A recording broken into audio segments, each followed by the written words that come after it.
Ma'am, I don't know where you think you're going, but this elevator isn't for people like you. The words hang in the marble corridor of the Fulton County Courthouse like a slap across the face.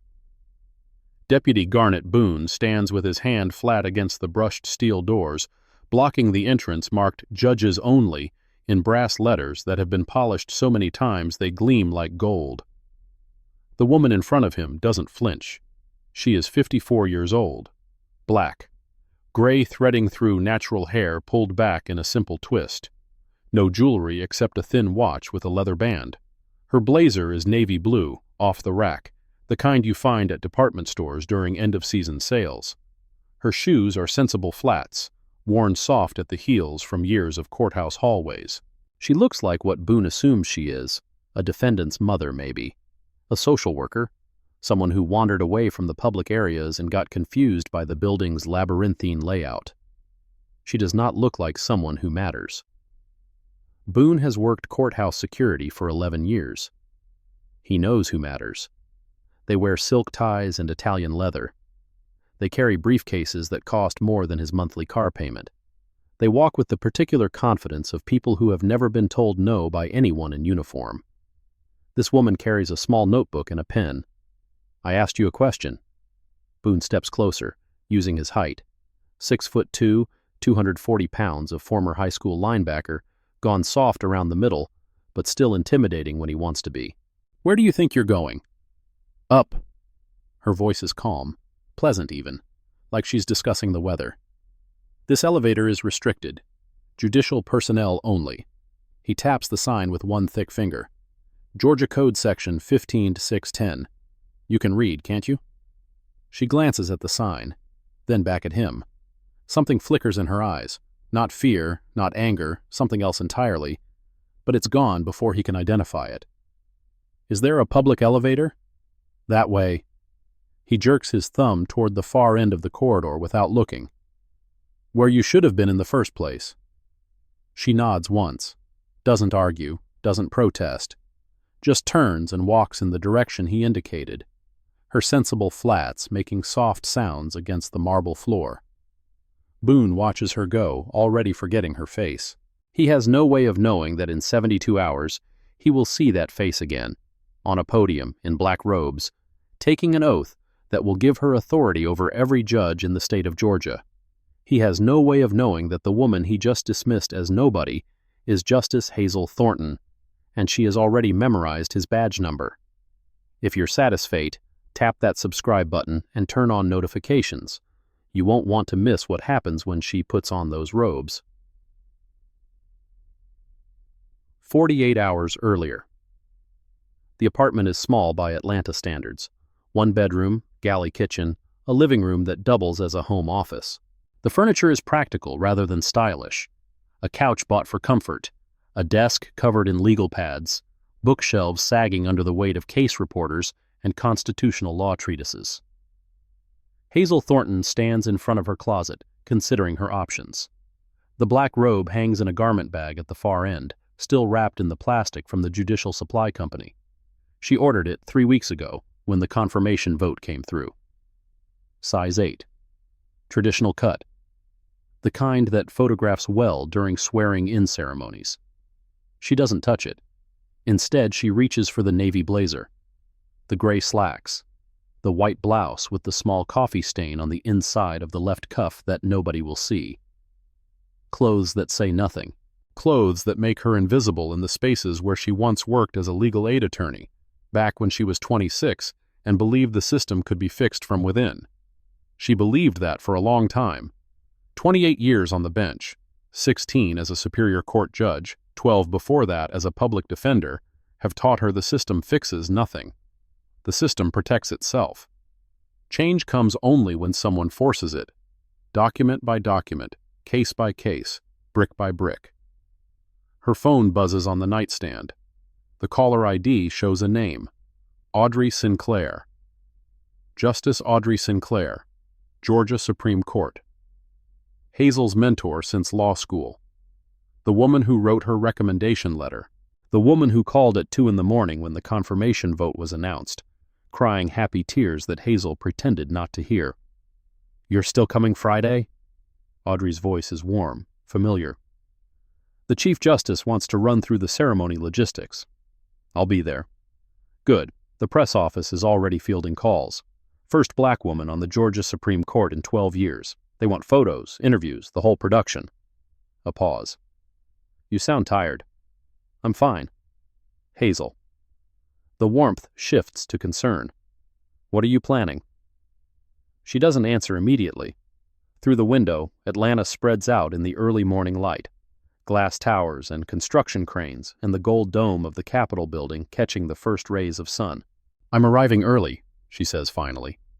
I want to see how things run when no one's watching. Hazel. I've spent 16 years on the Superior Court bench. Before that, 12 years defending people who couldn't afford lawyers. I know what happens in courtrooms when the cameras are on. I want to see what happens when they're off. Audrey is quiet for a long moment. You're going to observe? Yes. Without telling anyone who you are? Yes. That's either brilliant or insane. I can't decide which. Hazel allows herself a small smile. I'll let you know Friday. She ends the call, sets down the phone, and begins to pack. One small suitcase. 3 days of clothes. The notebook she's carried since her first day as a public defender. Leather-bound, pages soft from decades of use, filled with notes in her small, precise handwriting. The robe stays in the closet. She won't need it until Friday.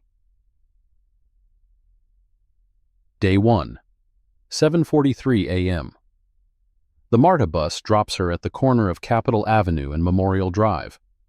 She walks the 3 blocks to the state capitol complex, joining the flow of government workers and tourists and lawyers hurrying toward their respective destinations. No one looks at her twice. This is the advantage of being a 54-year-old black woman in sensible shoes. Invisibility comes standard. People's eyes slide past her like water off glass, seeing only what they expect to see. Someone's grandmother, maybe. An office cleaner. A defendant waiting for her case to be called. Never someone who matters. She has used this invisibility her entire career. As a public defender, it let her sit in courtroom galleries and observe judges who didn't know they were being watched. As a trial judge, it let her arrive early and see how her own staff treated litigants when they thought the boss wasn't looking. Now it will let her see what the courts look like from the bottom up, from the perspective of the people the system is supposed to serve. The state capitol building rises ahead of her, white marble and gold dome gleaming in the morning sun. She walks past it toward the connected judicial complex, where the Georgia Court of Appeals and Supreme Court share space with various administrative offices. The judicial conference begins tomorrow. 3 days of meetings, seminars, and networking events culminating in Friday's ceremonial sessions, including her swearing in. But first, she wants to see the Fulton County Courthouse, the building where Judge Raymond Kessler has presided over criminal arraignments for 28 years. The building where, according to the complaints that have crossed her desk, defendants are routinely denied their constitutional rights. Complaints that were investigated and dismissed. Complaints that named the same judge over and over. Complaints that stopped being filed around the time the chief administrative judge, Kessler's former law partner, took over the grievance committee. She hails a cab. Chuck. The Fulton County Courthouse is a brutalist monument to 1970s architecture, all concrete and narrow windows, and the particular institutional ugliness that says government building in every language. Hazel has been here dozens of times over the years, attending hearings, consulting with colleagues, navigating the maze of corridors that connect courtrooms to holding cells to administrative offices. She knows this building. Today, she enters it as a stranger. The security checkpoint is staffed by 2 deputies, one young, one older, both with the bored expressions of people who have waved thousands of visitors through metal detectors and checked thousands of bags. The young one gestures her forward. "Empty your pockets, ma'am. Bag on the belt." She complies. Wallet, phone, keys, the leather notebook, the single pen, blue ink, medium point, the kind that doesn't smear when you write quickly. The older deputy watches the X-ray monitor. His eyes narrow slightly when the notebook appears on screen. "What's in the book?" "Notes." "Notes about what?" She meets his gaze, holds it. Personal observations. He looks at her for a long moment, at her plain clothes, her unremarkable face, her complete lack of the nervous energy that usually accompanies people trying to hide something. Go ahead. She collects her things. The notebook goes into her bag. The pen goes into her blazer pocket, within easy reach. She passes through the metal detector without incident. Chapter 2. The public information desk is staffed by a woman in her 50s with iron gray hair and a name tag that reads Claudette Marsh, Court Administrator. She is on the phone when Hazel approaches, speaking in the clipped tones of someone who considers herself very important and very busy. Told him the filing deadline was yesterday. If he can't read a calendar, that's not my problem. A pause. I don't care if his client is in the hospital. Rules are rules. She hangs up without saying goodbye. Her eyes sweep over Hazel with the quick, dismissive assessment of someone who has already decided what she's looking at. Can I help you? I'm here for the judicial conference. Claudette's eyebrows rise. The conference is at the Capitol building. Registration starts tomorrow. Her lips curve into something that might be a smile on someone with warmer eyes.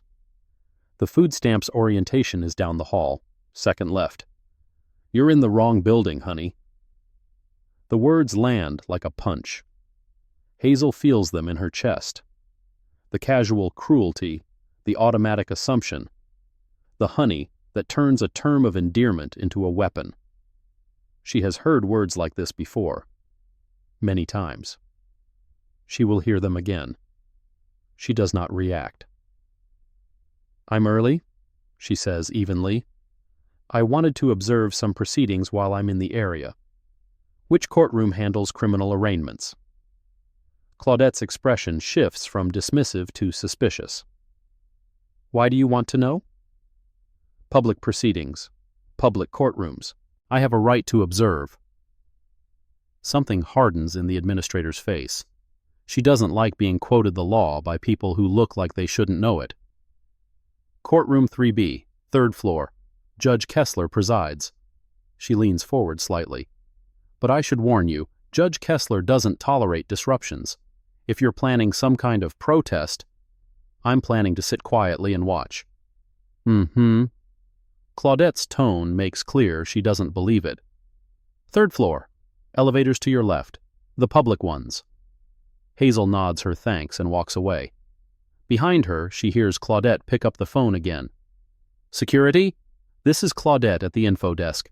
We've got a situation I want you to keep an eye on. Black woman, 50s, navy blazer. Says she's here to observe Judge Kessler's courtroom. She's got that look, you know, the troublemaker look. Hazel keeps walking. She doesn't turn around. In her pocket, her hand closes around the pen. In her notebook, she will write, 8:07 a.m. Court Administrator Claudette Marsh. Directed citizen to wrong building. Assumed food stamps. Used term honey. Called security to report troublemaker based on race and appearance. No disruptive behavior observed. But first, she has a courtroom to visit. Courtroom 3B is smaller than she expected, maybe 40 seats in the gallery, divided by a center aisle, facing a raised bench where Judge Raymond Kessler holds court like a medieval lord surveying his domain. He is 64 years old, white, silver hair swept back from a high forehead, a face that was probably handsome 40 years ago, before decades of unchallenged authority settled into its lines like sediment in stone. His robe is immaculate. His voice carries the particular resonance of someone who has never had to compete for attention. Case number 2024 CR 4471, State versus Marcus Holloway. Defendant is present. Where is your attorney, Mr. Holloway? The defendant is young, early 20s, black, wearing the orange jumpsuit of the county detention facility. His hands are cuffed in front of him. His eyes are red-rimmed, exhausted, the eyes of someone who hasn't slept in days. Your Honor, my lawyer was supposed to be here, but she called this morning and said there was an emergency. I didn't ask for her excuse. I asked where she is. She's not here, Your Honor. Here. She requested a continuance. Motion denied. Kessler doesn't even glance at his files. Mr. Holloway, this court operates on a schedule. I have 47 cases on my docket today. I don't have time to wait for lawyers who can't manage their calendars. But, Your Honor, the desperation in the young man's voice cuts through the courtroom's studied formality. My wife is in labor. That's the emergency. My lawyer went to be with her because she's also her sister, and there were complications and... Mr. Holloway. The judge's voice drops to something cold and hard. I don't care if your wife is giving birth to triplets on the courthouse steps. You are here because you allegedly committed a crime. You will enter a plea today, or I will enter one for you. How do you plead? Hazel sits in the back row of the gallery, her notebook open on her lap. Her pen moves across the paper in quick, precise strokes. 8:23 a.m. Case 2024 CR 4471. Deaf Marcus Holloway. Continuance requested. Attorney, medical family emergency. Sister in labor, wubbier complications. Denied. No good cause finding stated. No documentation of denial reasoning. Possible violation. Georgia Uniform Superior Court Rule 7.1. Continuances. Judge did not inquire substitute counsel availability. In the front of the courtroom, Marcus Holloway stands alone. Your Honor, I don't know what to do. I've never been in court before. I don't understand. Not guilty or guilty, Mr. Holloway. Those are your only options. Can I talk to someone? A lawyer? Anyone? You had a lawyer. She chose not to be here. Kessler's voice drips with contempt. I'm going to count to 3. If you haven't entered a plea by the time I reach 3, I'll enter a plea of not guilty and set your trial date for the first available opening, which is 4 months from now. You'll remain in custody until then. 1. Your Honor, please. 2.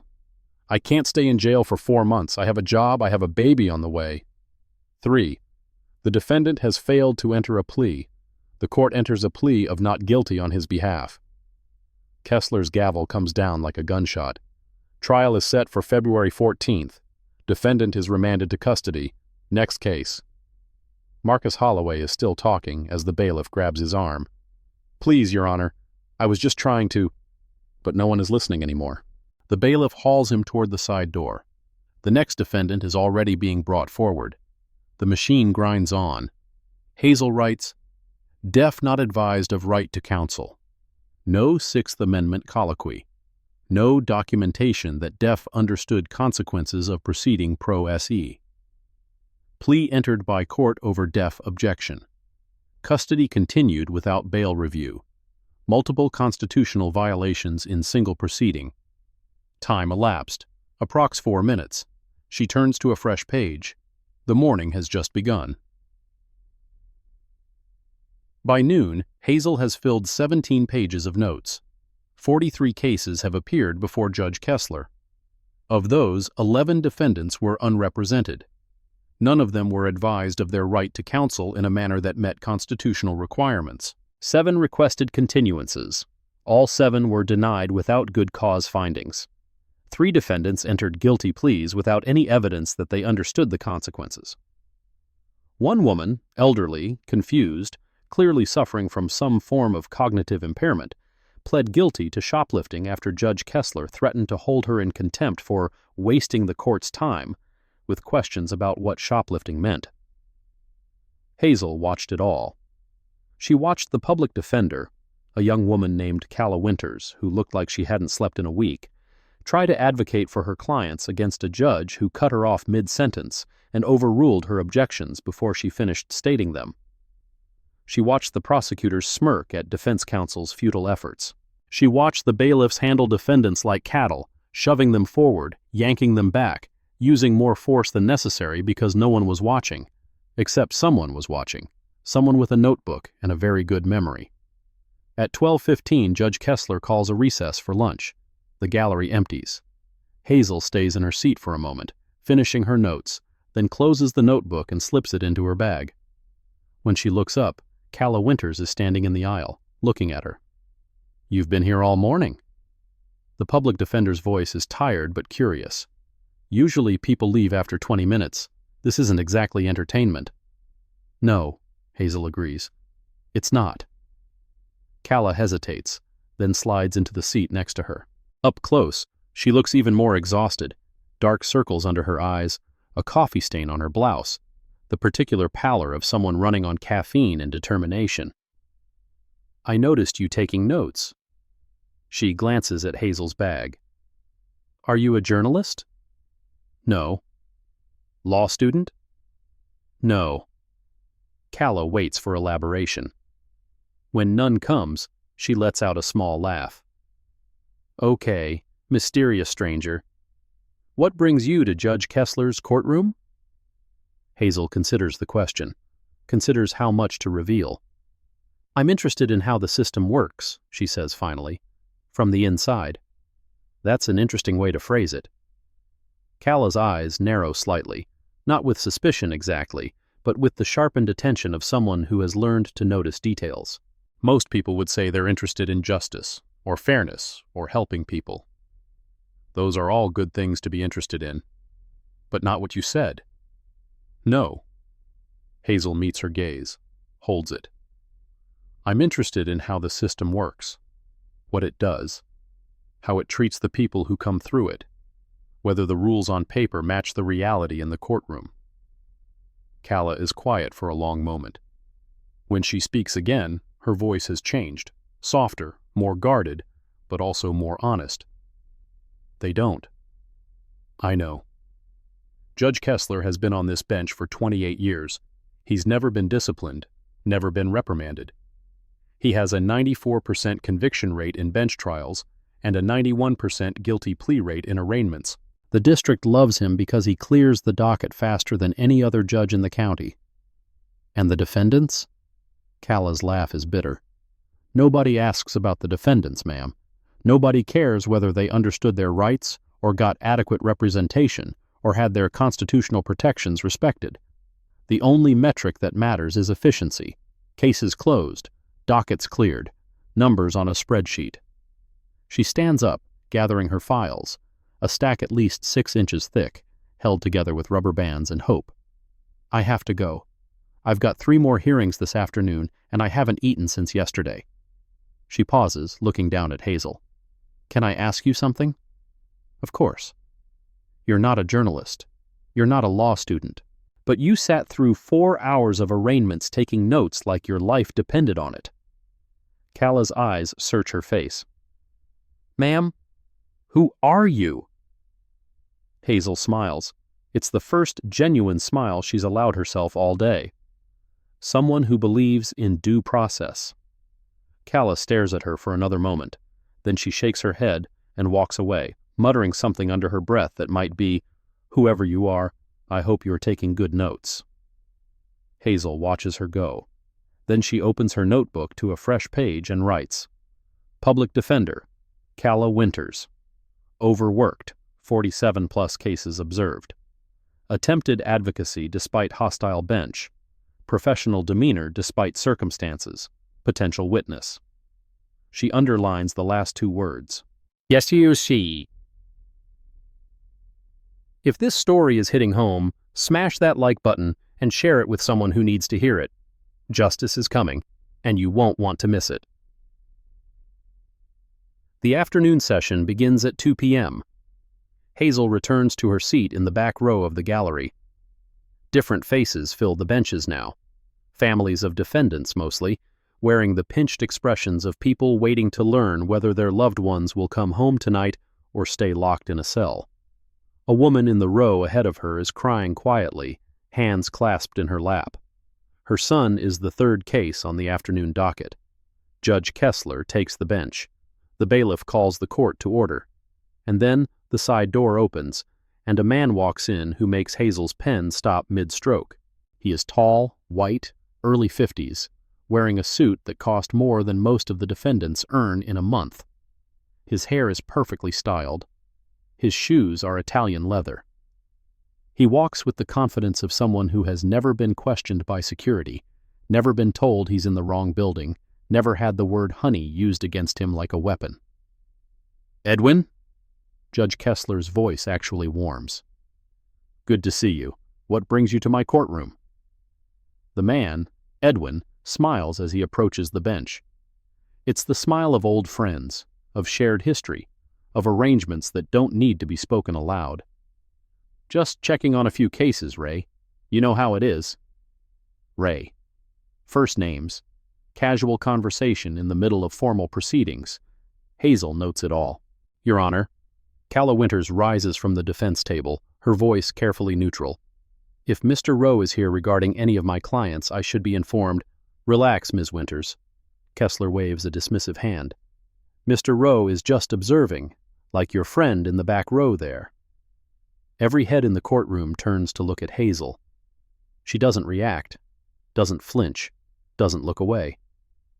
Edwin Rowe follows the judge's gaze, and his eyes land on her with the particular assessment of someone cataloging potential threats. He takes in her plain clothes, her unremarkable appearance, her complete stillness. New face, he says lightly. Don't believe we've met. We haven't. You a friend of one of the defendants? No. Reporter? No. He waits. She doesn't elaborate. Interesting.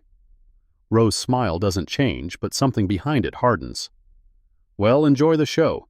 Judge Kessler runs a very efficient courtroom. He takes a seat in the front row, on the opposite side of the aisle from the defense table, close enough to observe everything, close enough to make his presence felt. Hazel makes a note. Attorney Edwin Rowe appears to have personal relationship with Judge Kessler, first-name basis. Questioned observer's presence, no apparent client representation. Purpose of visit unclear. Possible coordination. The afternoon proceeds. It is worse than the morning. Case number 2024 CR 4512. A young black woman, early 20s, charged with misdemeanor theft. She has no attorney. She looks terrified. How do you plead? Kessler's voice is bored, impatient. Your Honor, I don't understand what's happening. I've never been in court before.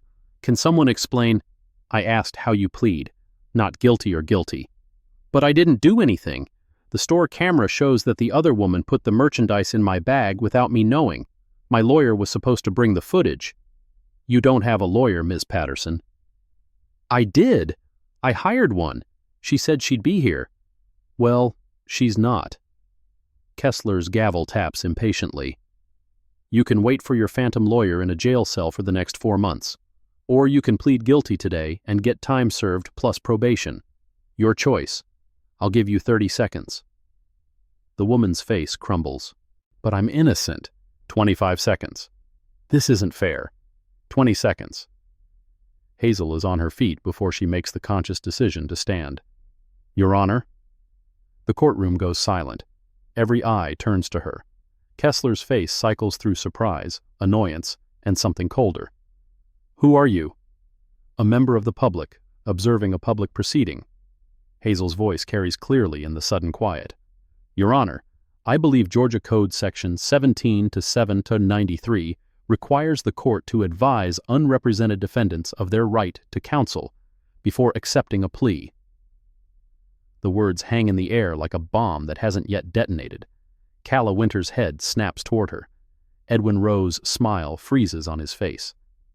The defendant, Ms. Patterson, stares at Hazel like she's just witnessed a miracle. Kessler's eyes narrow to slits. I'm sorry, he says, each word sharp as broken glass. Did you just presume to instruct me on the law? In my own courtroom? I cited a statute, Your Honor, Georgia Code Section 17-793, as amended in 2019. No plea shall be accepted from an unrepresented defendant unless the court has fully advised such defendant of the right to counsel and the consequences of proceeding pro se. She doesn't recite it from memory. She reads it from her notebook, where she transcribed it that morning. Let them think she's not certain. Let them underestimate her. Kessler's face has gone a dangerous shade of red. Sit. Down. Hazel remains standing. Your Honor, I'm not disrupting the proceedings. I'm simply noting that the statute requires... I said sit down! The bailiff moves toward her. A large man, thick-necked, with the body language of someone who enjoys physical confrontation. He stops at the end of her row, blocking her path to the aisle. Hazel sits, but she doesn't lower her gaze. She looks directly at Judge Kessler, her face calm, her eyes steady. He holds her stare for a long, charged moment. Then he turns back to the defendant, and when he speaks again, his voice has the forced control of barely contained fury. Ms. Patterson, do you understand that you have the right to an attorney? If you cannot afford one, the court will appoint one for you. Do you understand? The young woman blinks, confused by the sudden change.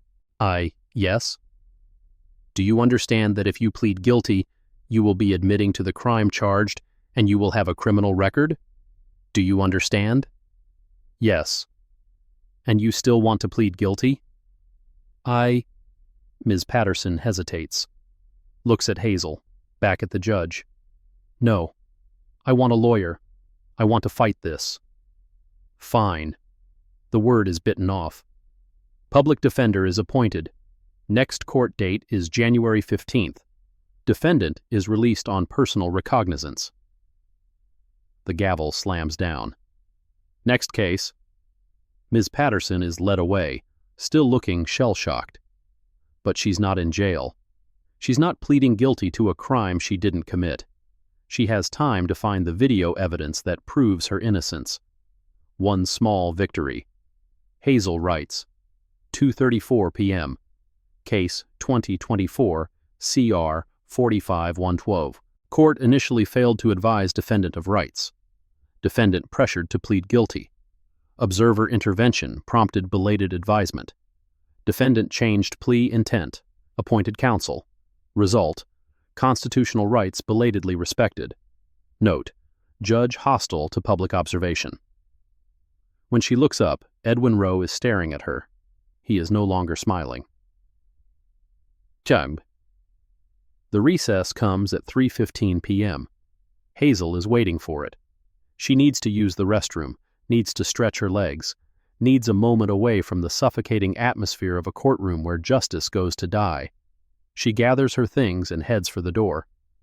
Edwin Rowe intercepts her in the hallway. Ma'am? His voice is polite. His body language is not. He positions himself between her and the corridor, not quite blocking her path, but making clear that this conversation is not optional. I don't believe I caught your name. I didn't throw it. His lips thin. That's clever.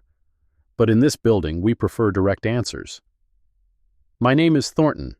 Hazel Thornton. And what do you do, Ms. Thornton? I work in law.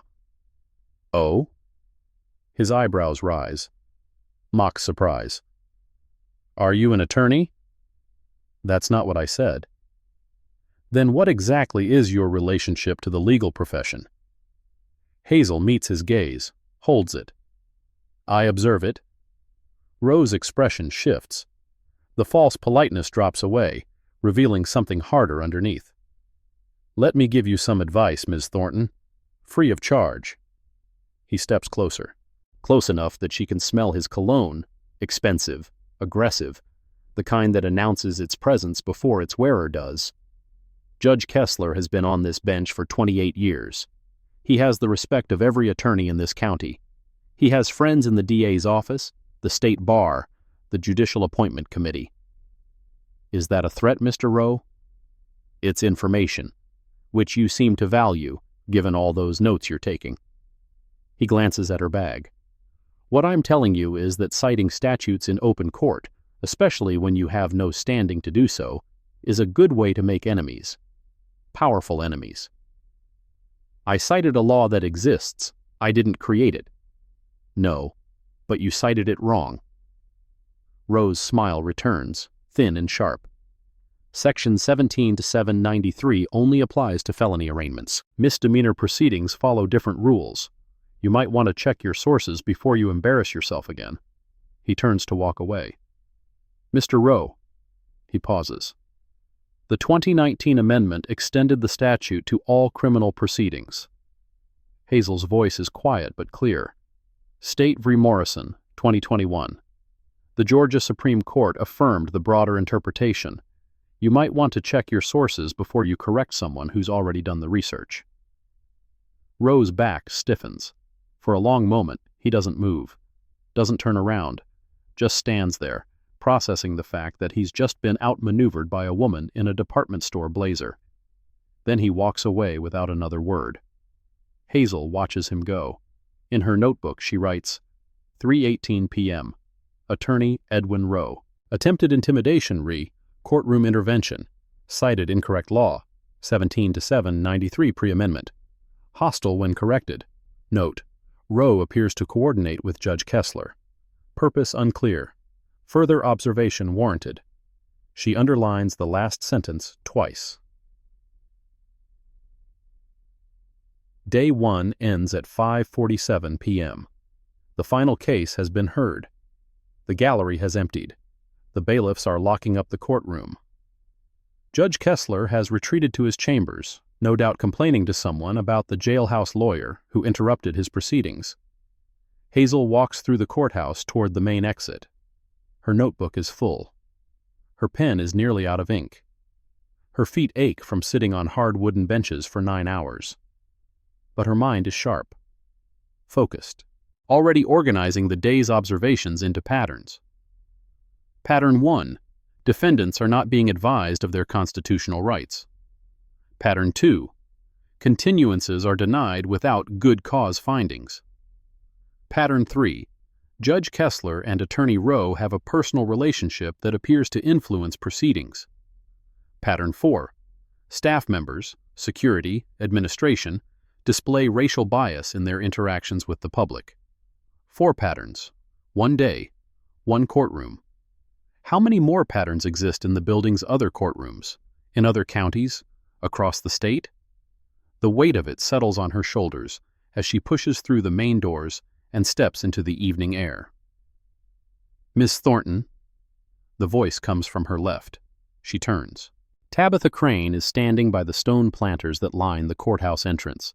The court reporter, Hazel recognized her from the morning session, the woman with the stenotype machine and the careful poker face who recorded every word without ever showing a reaction. Now, outside the courtroom, her face shows something else entirely. Fear. Determination. Conflict. I shouldn't be talking to you. Tabitha glances around, checking for observers. If anyone sees, no one will. Hazel stays where she is, doesn't approach, gives the woman space to leave if she needs to. What is it? Tabitha hesitates. Her hands are clenched at her sides. Whatever she's about to say, it's costing her something. What you did today, in the courtroom, that was... She shakes her head. I've worked for Judge Kessler for 7 years. I've seen him do what he did to that Patterson girl hundreds of times. Pressure people, deny them their rights, bully them into pleading guilty when they shouldn't. Why didn't you say something? Because I need this job. The words come out bitter, raw. Because I have a mortgage, and a kid in college, and a mother in assisted living. Because the last court reporter who filed a complaint against a judge was blackballed from every courthouse in the state. Hazel nods slowly. I understand. No, you don't. Tabitha takes a step closer. You stood up, in open court. You cited the law to his face. Do you have any idea what kind of target that puts on your back? I have some idea. Then why did you do it? The question hangs between them in the cooling evening air. Hazel considers her answer carefully. This woman is afraid. This woman is taking a risk just by talking to her. This woman deserves honesty. Because someone has to, she says finally. Because the system doesn't fix itself. Because every person who stays silent makes it easier for the next injustice to happen. Tabitha stares at her for a long moment. Then she reaches into her bag and pulls out a folded piece of paper. This morning's transcript. The Marcus Holloway case. The one where Judge Kessler denied the continuance because the lawyer's sister was in labor. She holds it out. I made an extra copy. I don't know why. I don't know what you're planning, but I thought maybe you could use it. Hazel takes the paper, doesn't unfold it, just holds it, feeling its weight. Thank you. Don't thank me. Tabitha is already backing away. I was never here. We never talked. And Ms. Thornton? Yes? Be careful. Whatever you're doing, be careful. Judge Kessler has destroyed people for less. She turns and walks away, disappearing into the evening crowd. Hazel watches her go. Then she looks down at the folded paper in her hand. Evidence. Real evidence. Documentation of constitutional violations, handed to her by someone inside the system. The first brick in a wall that might eventually bring the whole building down. She slips the transcript into her bag and heads for the bus stop. Tomorrow, she will return. Day 2 begins at 7:22 a.m. The courthouse cafeteria is half empty at this hour. A few bleary-eyed attorneys, some administrative staff, a handful of early arrivals waiting for the building to fully open. The coffee is institutional, weak and slightly burned, served in paper cups that do nothing to keep it warm. Hazel takes her cup to a corner table and opens her notebook. She spent last night reviewing the transcript Tabitha gave her. The Marcus Holloway case is worse than she thought. Kessler didn't just deny a continuance, he violated at least 3 separate procedural requirements in a proceeding that lasted less than 5 minutes. She makes a list. 1. No good cause finding documented, required by Georgia Uniform Superior Court Rule 7.1. 2. No inquiry into substitute counsel availability. 3. No advisement of right to self-representation. 4. Plea entered by court over defendant's objection. 5. No bail review despite changed circumstances. 5 violations. 1 case, 4 minutes. Well, well, the voice comes from above her. Our little courthouse critic is back. Hazel looks up. Claudette Marsh stands over her table, a cup of coffee in one hand and a smile that doesn't reach her eyes. Behind her, 2 other women hover. Clerks, probably, judging by their courthouse ID badges. I'm sorry? Hazel keeps her voice neutral. You're the one who interrupted Judge Kessler yesterday, cited some statute or other. Thought you knew better than a man who's been on the bench longer than you've been, whatever you are. The pause before whatever you are is deliberate, pointed, a reminder that Claudette doesn't consider Hazel to be a whatever that matters. I cited an accurate statute. Hazel doesn't rise to the bait. The judge appeared to be unaware of the 2019 amendment. Oh, the judge was unaware. Claudette's voice drips with mock sympathy. How fortunate that a random woman in the gallery was there to educate him. The clerks behind her giggle. You know what I think? Claudette sets her coffee down on Hazel's table, uninvited, and leans forward. I think you're one of those people who goes around looking for trouble, sees racism and injustice under every rock, makes problems where there aren't any. I saw a defendant denied her constitutional rights. You saw a judge doing his job, clearing cases, moving the docket. You know how many cases come through this building every year? Thousands. Tens of thousands. We don't have time to hold hands and explain everything to people who should have figured it out before they broke the law. Hazel closes her notebook, sets down her pen, looks up at Claudette with an expression of perfect calm. Does Judge Kessler often pressure unrepresented defendants into guilty pleas without advising them of their rights? The question lands like a stone in still water. Claudette's face goes through several expressions: surprise, outrage, something that might be fear, before settling into hard anger. I don't know who you think you are, but you don't come into my courthouse and accuse my judges of misconduct. She straightens up, her voice rising loud enough for the entire cafeteria to hear. Security was right about you. Troublemaker, activist, probably looking to sue somebody and make a buck. I haven't accused anyone of anything. I asked a question. And I'm giving you an answer. Claudette picks up her coffee, takes a deliberate sip. Stay out of Judge Kessler's courtroom. Stay out of the areas where you don't belong. And maybe, just maybe, think about whether whatever you're trying to do is worth the trouble it's going to cause you. She turns and walks away, her entourage following. Hazel watches them go. Then she opens her notebook and writes, 7:31 a.m., Day 2. Court Administrator Claudette Marsh. Public confrontation in cafeteria. Accused observer of being troublemaker, activist. Warned observer to stay out of courtroom and restricted areas. Implied threat of consequences. Witnesses. 2 clerks, names unknown, approx. 8 to 10 other cafeteria patrons. She underlines the word threatened. Then she finishes her coffee and heads for courtroom 3B. The morning session is a study in retaliation. Judge Kessler has clearly been informed of yesterday's incident. He calls the court to order with a pointed announcement.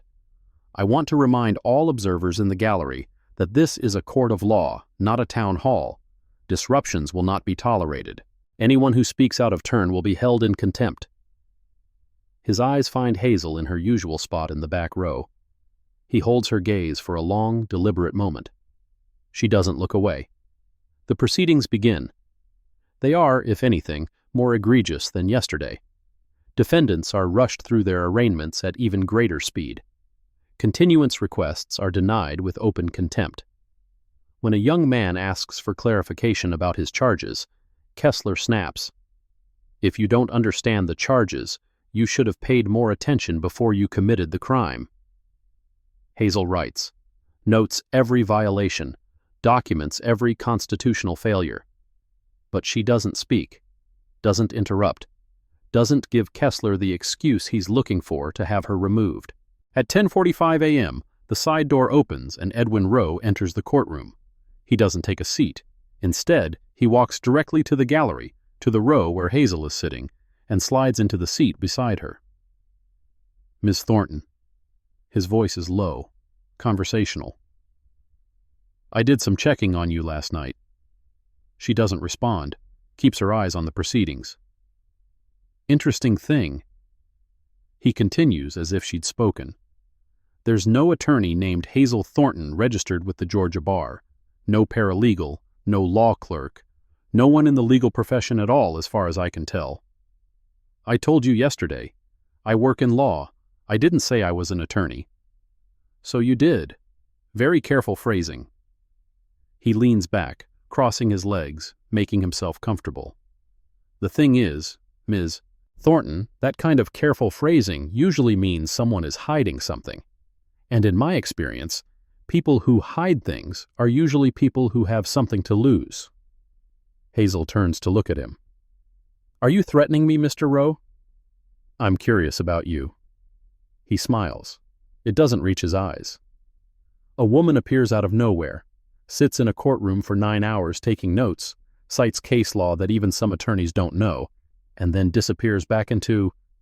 What? Where do you come from, Ms. Thornton?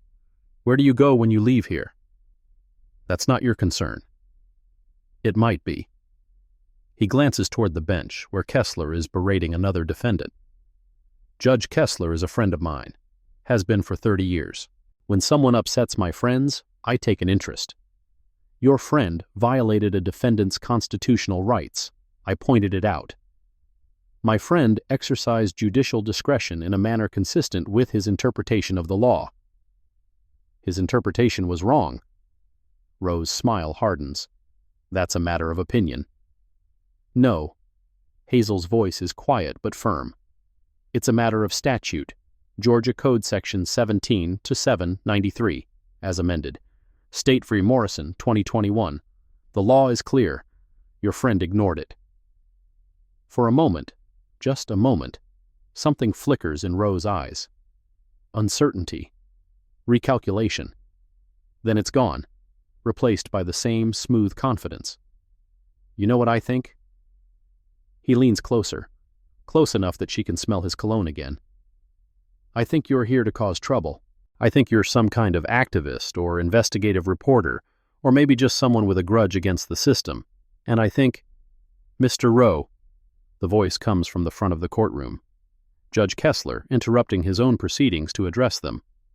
Is there a problem? Rowe straightens up immediately. No problem, Your Honor. Just getting acquainted with our frequent observer.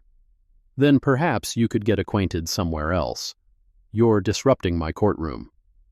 The irony is thick enough to cut with a knife. But Roe just smiles, stands, and moves to the front row without another word. Hazel returns her attention to her notebook, but she can feel Roe's eyes on her for the rest of the morning. Gek. The confrontation comes at 2:17 p.m. Hazel is in the law library on the second floor, looking up case citations for the notes she's been taking. The library is technically open to the public. Georgia Code section 15:1-10 guarantees access, but the atmosphere makes clear that public visitors are not welcome. She finds the case she's looking for, a 2018 decision on continuance standards, and begins copying the relevant passage into her notebook. "Excuse me?" She looks up. Ada. Jasper Caldwell stands in the doorway. 41 years old, sharp-featured, the kind of face that photographs well for political campaigns, which is probably why his office is decorated with pictures of him shaking hands with mayors and governors. "Can I help you?" Hazel keeps her voice neutral. "I should be asking you that." Caldwell walks toward her, his footsteps loud on the marble floor. "This library is for attorneys and court personnel. Do you have credentials?" "This is a public law library. Georgia Code section 15:110 guarantees public access to court facilities during normal business hours." Caldwell's eyes narrow. "You seem to know a lot of statutes for someone who claims not to be an attorney." "I never claimed not to be an attorney. I simply didn't claim to be one." "Semantics." He reaches her table, looks down at the books spread across its surface. "What are you researching?" "Continuance standards. Case law on the application of Georgia Uniform Superior Court Rule 7.1. "Why?" Hazel meets his gaze. "Because I'm interested in how the rule is applied in practice versus how it appears on paper." Something shifts in Caldwell's expression. Concern, maybe, or calculation. "You were in Judge Kessler's courtroom yesterday," he says. "You're the woman who interrupted proceedings." "I cited a statute that was relevant to the case being heard."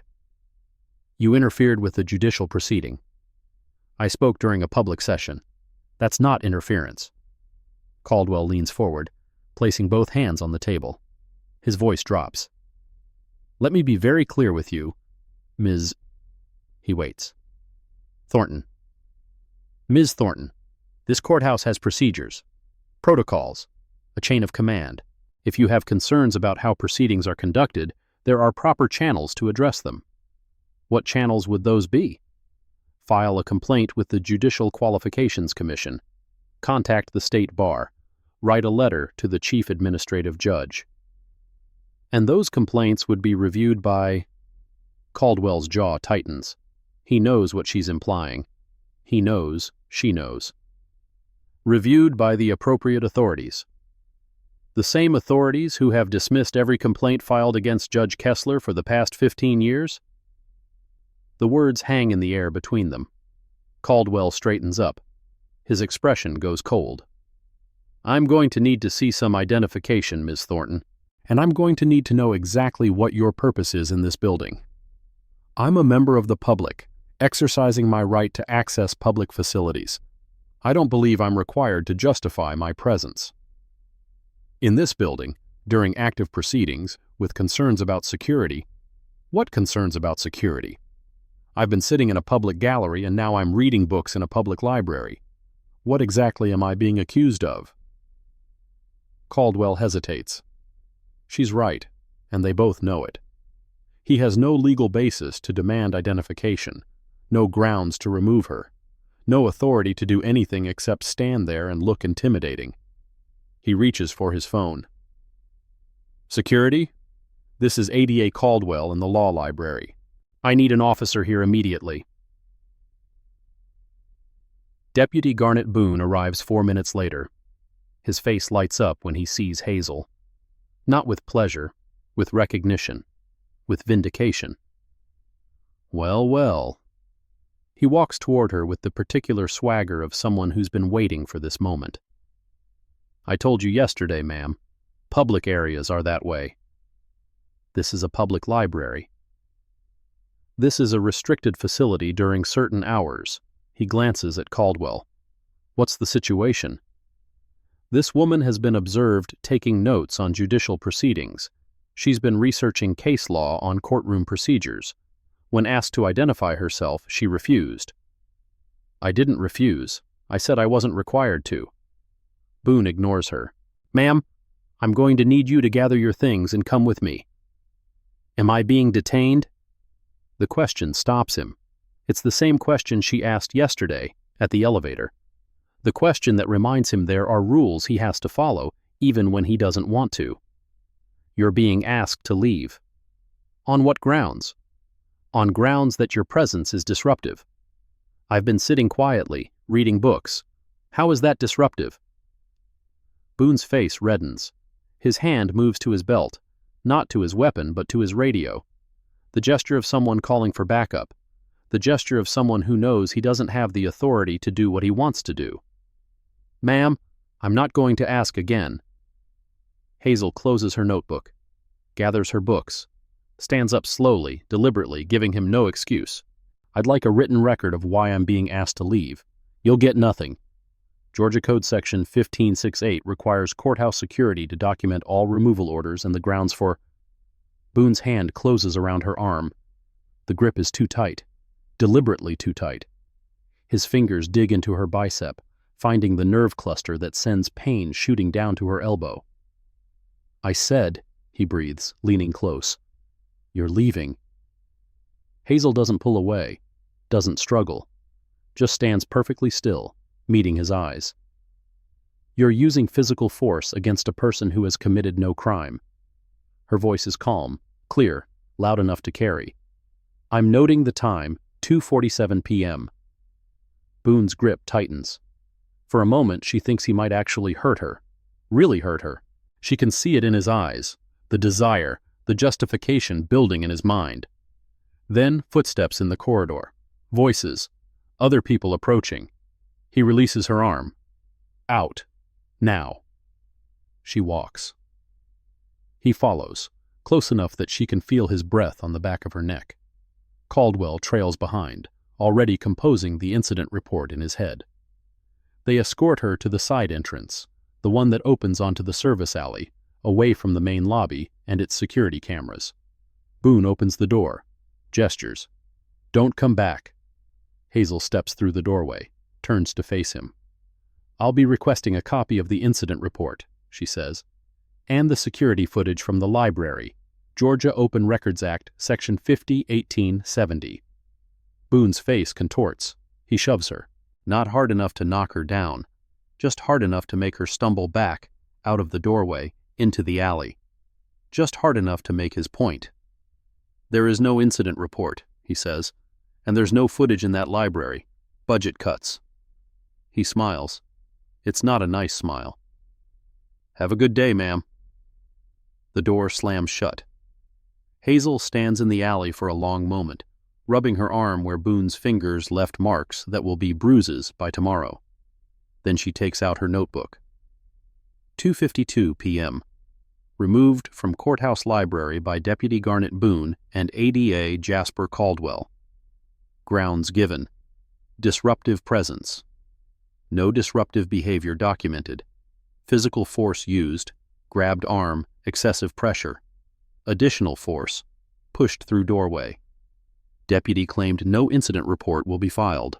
Deputy claimed no security footage exists in library. Budget cuts. Verify. Note: ADA Caldwell observed assault. Did not intervene. She underlines the last sentence 3 times. Then she walks around the building to the main entrance, finds a bench in the public plaza, and sits down to wait. The courthouse closes at 5 p.m. Tabitha Crane will have to leave eventually. The court reporter appears at 5:23 p.m. She exits through the main doors, head down, moving quickly, the body language of someone who doesn't want to be noticed. Hazel intercepts her at the bottom of the steps. Ms. Crane? Tabitha jumps, whirls. Her face goes pale when she sees who it is. What are you? You can't be here. If someone sees... I was removed from the building this afternoon. Physically. Tabitha's eyes drop to Hazel's arm. To the sleeve she's pushed up to reveal the finger-shaped bruises forming on her bicep. "Deputy Boone?" "Yes." "I heard." Tabitha glances around, nervous. Everyone heard. Claudette's been telling anyone who'll listen about the troublemaker who got thrown out. "I need to ask you something." "I can't." "One question. Then I'll leave you alone." Tabitha hesitates, looks at the bruises again. Something shifts in her expression. "One question. Is there security camera footage in the law library?" "No. There was a proposal last year to install cameras throughout the building, but it was voted down." "By whom?" "That's two questions." Hazel waits. Tabitha sighs. "The Judicial Operations Committee. Judge Kessler chairs it." "Of course he does. Thank you." Hazel turns to leave. "Ms. Thornton," she pauses. "I saw you this morning, in the courtroom. You didn't say anything, didn't interrupt, just watched." Tabitha's voice drops to barely a whisper. "You're building a case, aren't you? Against Kessler?" Hazel doesn't answer. "I've worked here for 7 years. I've seen—" Tabitha shakes her head. "Things you wouldn't believe. Things that would get anyone else disbarred, fired, prosecuted. But Kessler is protected. He has friends. People who owe him favors. People who are afraid of him." "Are you afraid of him?" The question hangs between them. "Yes," Tabitha whispers. "Everyone is." "Then why are you talking to me?" Tabitha looks at her for a long moment. At the plain blazer. The sensible shoes. The bruises already darkening on her arm. "Because you're not afraid." She reaches into her bag, pulls out another folded paper. "This morning's transcript, the Henderson case. Kessler denied a motion to suppress evidence obtained without a warrant. The defense attorney cited Fourth Amendment violations. Kessler cut her off mid-sentence and ruled from the bench." Hazel takes the paper. "Why are you giving me this?" "Because someone has to." Tabitha is already backing away. "That's what you said yesterday, isn't it? Someone has to. Maybe it's you. Maybe you can do what the rest of us are too scared to do." She turns and hurries away, disappearing into the evening crowd. Hazel looks down at the transcript in her hand. Evidence. She's building a case without intending to. Document by document. Violation by violation. The question is, what will she do with it? The truth is about to come out in ways no one expects. Make sure you're subscribed so you don't miss the moment everything changes. Day 3, 7:14 a.m. Hazel arrives at the courthouse with a specific purpose. Yesterday, she observed. Yesterday, she documented. Yesterday, she was removed from the building by force.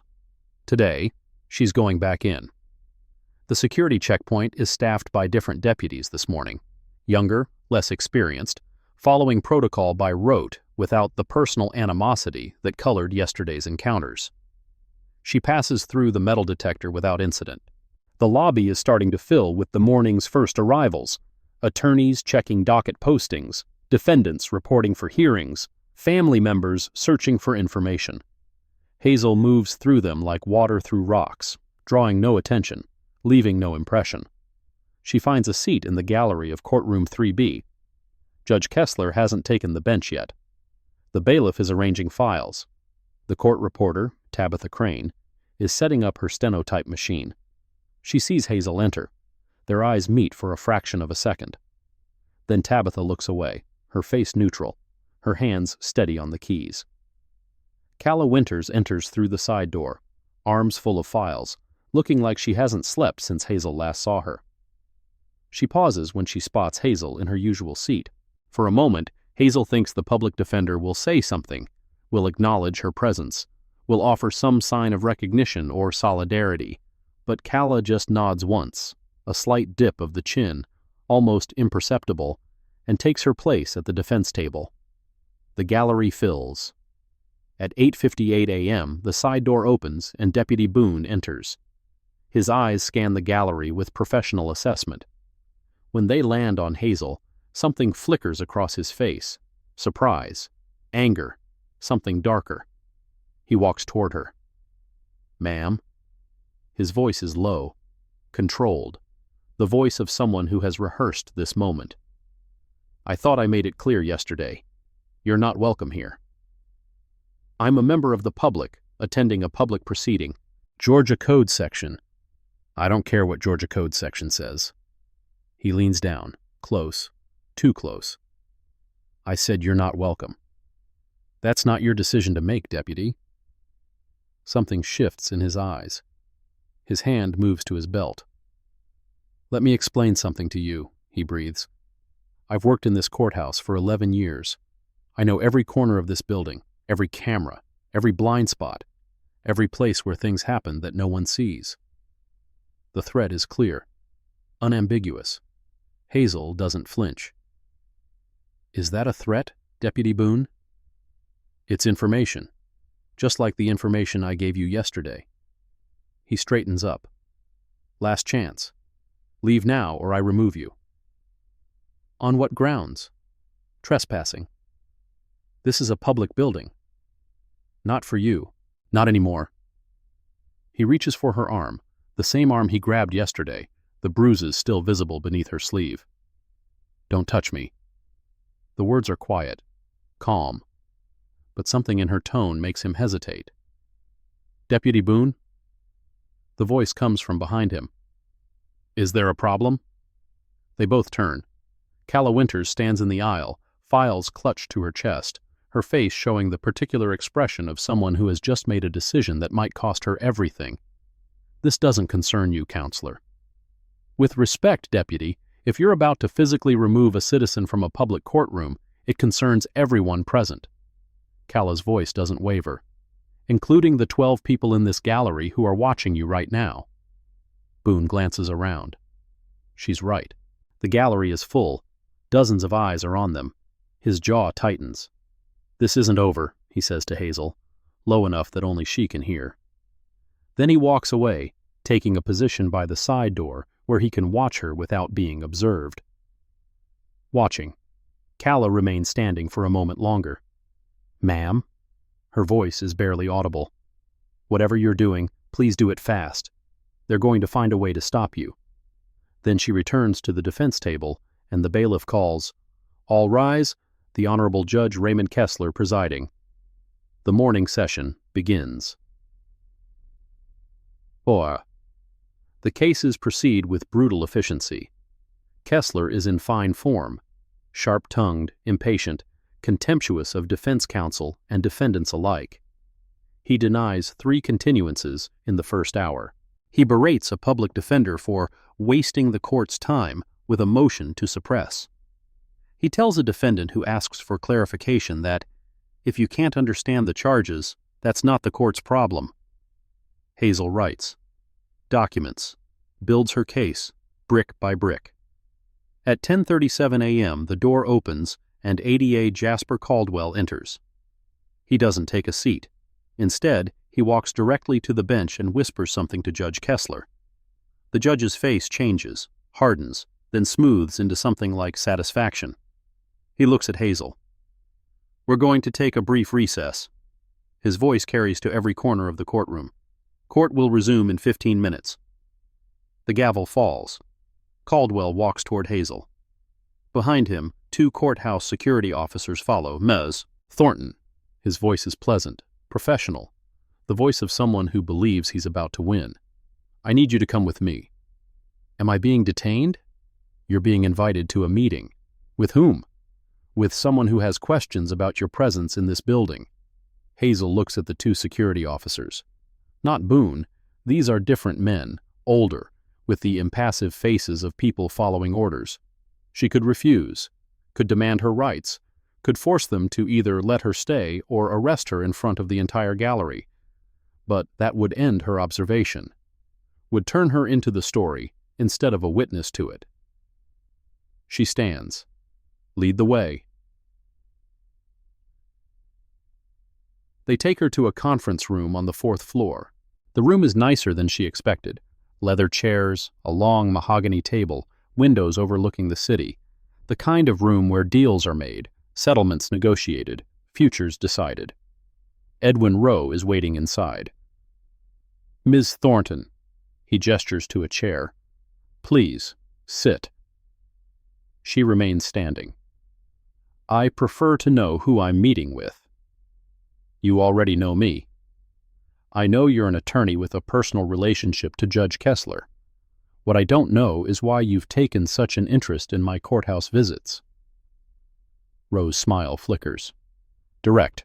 I appreciate that." He leans against the table, crossing his arms. "Let me be equally direct. You've spent 3 days observing Judge Kessler's courtroom. You've taken extensive notes. You've cited obscure case law. You've made yourself conspicuous. Is observation a crime? No, but it raises questions. Questions about who you are, what you want, who you're working for. I'm not working for anyone. Then why are you here?" The question hangs in the air. Hazel considers her options, considers what to reveal, what to conceal. "I'm interested," she says finally, "in how the justice system treats the people who come through it, whether the rules on paper match the reality in practice." "And what have you concluded?" "That there are discrepancies." "Discrepancies." Rowe's voice goes cold. "That's a careful word. A lawyer's word. I'm careful by nature." "Yes, I've noticed." He pushes off from the table, walks toward her. Slow, deliberate. The movement of someone who wants you to know they're in control. "Let me tell you what I think, Miss Thornton. I think you're here to build a case against Judge Kessler. I think you're working for some activist group or media outlet. I think you're collecting ammunition for a lawsuit or an exposé. You're entitled to your opinion. I'm entitled to a lot more than that." He stops in front of her, close enough that she has to tilt her head back to meet his eyes. "I have friends in this building, friends in the DA's office, friends in the state bar, friends who take a very dim view of people who try to undermine the judicial system." Is the judicial system so fragile that one woman with a notebook can undermine it? Rowe's face flushes. "You think you're clever. You think you know things. You think your little statutes and case citations give you power?" He leans closer. "They don't. Power in this building comes from relationships, connections, mutual understanding. And you, Ms. Thornton, have none of those things." "I have documentation." The words come out before she can stop them. Rowe goes still. "What kind of documentation?" "Transcripts, notes, records of constitutional violations that occurred in open court. Records that no one will care about. Records that will be dismissed as the ravings of a disgruntled observer. Perhaps." Hazel meets his gaze. "Or perhaps there are people who will care very much. People who take their oversight responsibilities seriously." Something shifts in Rowe's expression. Uncertainty. Calculation. "Who are you?" The question is different now. Less accusation, more genuine confusion. "You're not a journalist. You're not an activist. You cite law like a lawyer, but you say you're not one. You document everything, but you won't say why. Who are you?" Hazel looks at him for a long moment. Then she smiles. "Someone who believes in due process." She turns and walks toward the door. "Ms. Thornton." She pauses. "The judicial conference begins tomorrow. The swearing-in ceremonies are Friday. Very important people will be in this building." Rowe's voice has gone flat, hard. "If you do anything to disrupt those events, anything at all, I will personally ensure that you regret it for the rest of your life." Hazel opens the door. "Mr. Rowe," she says without looking back, "I never disrupt ceremonies. I attend them."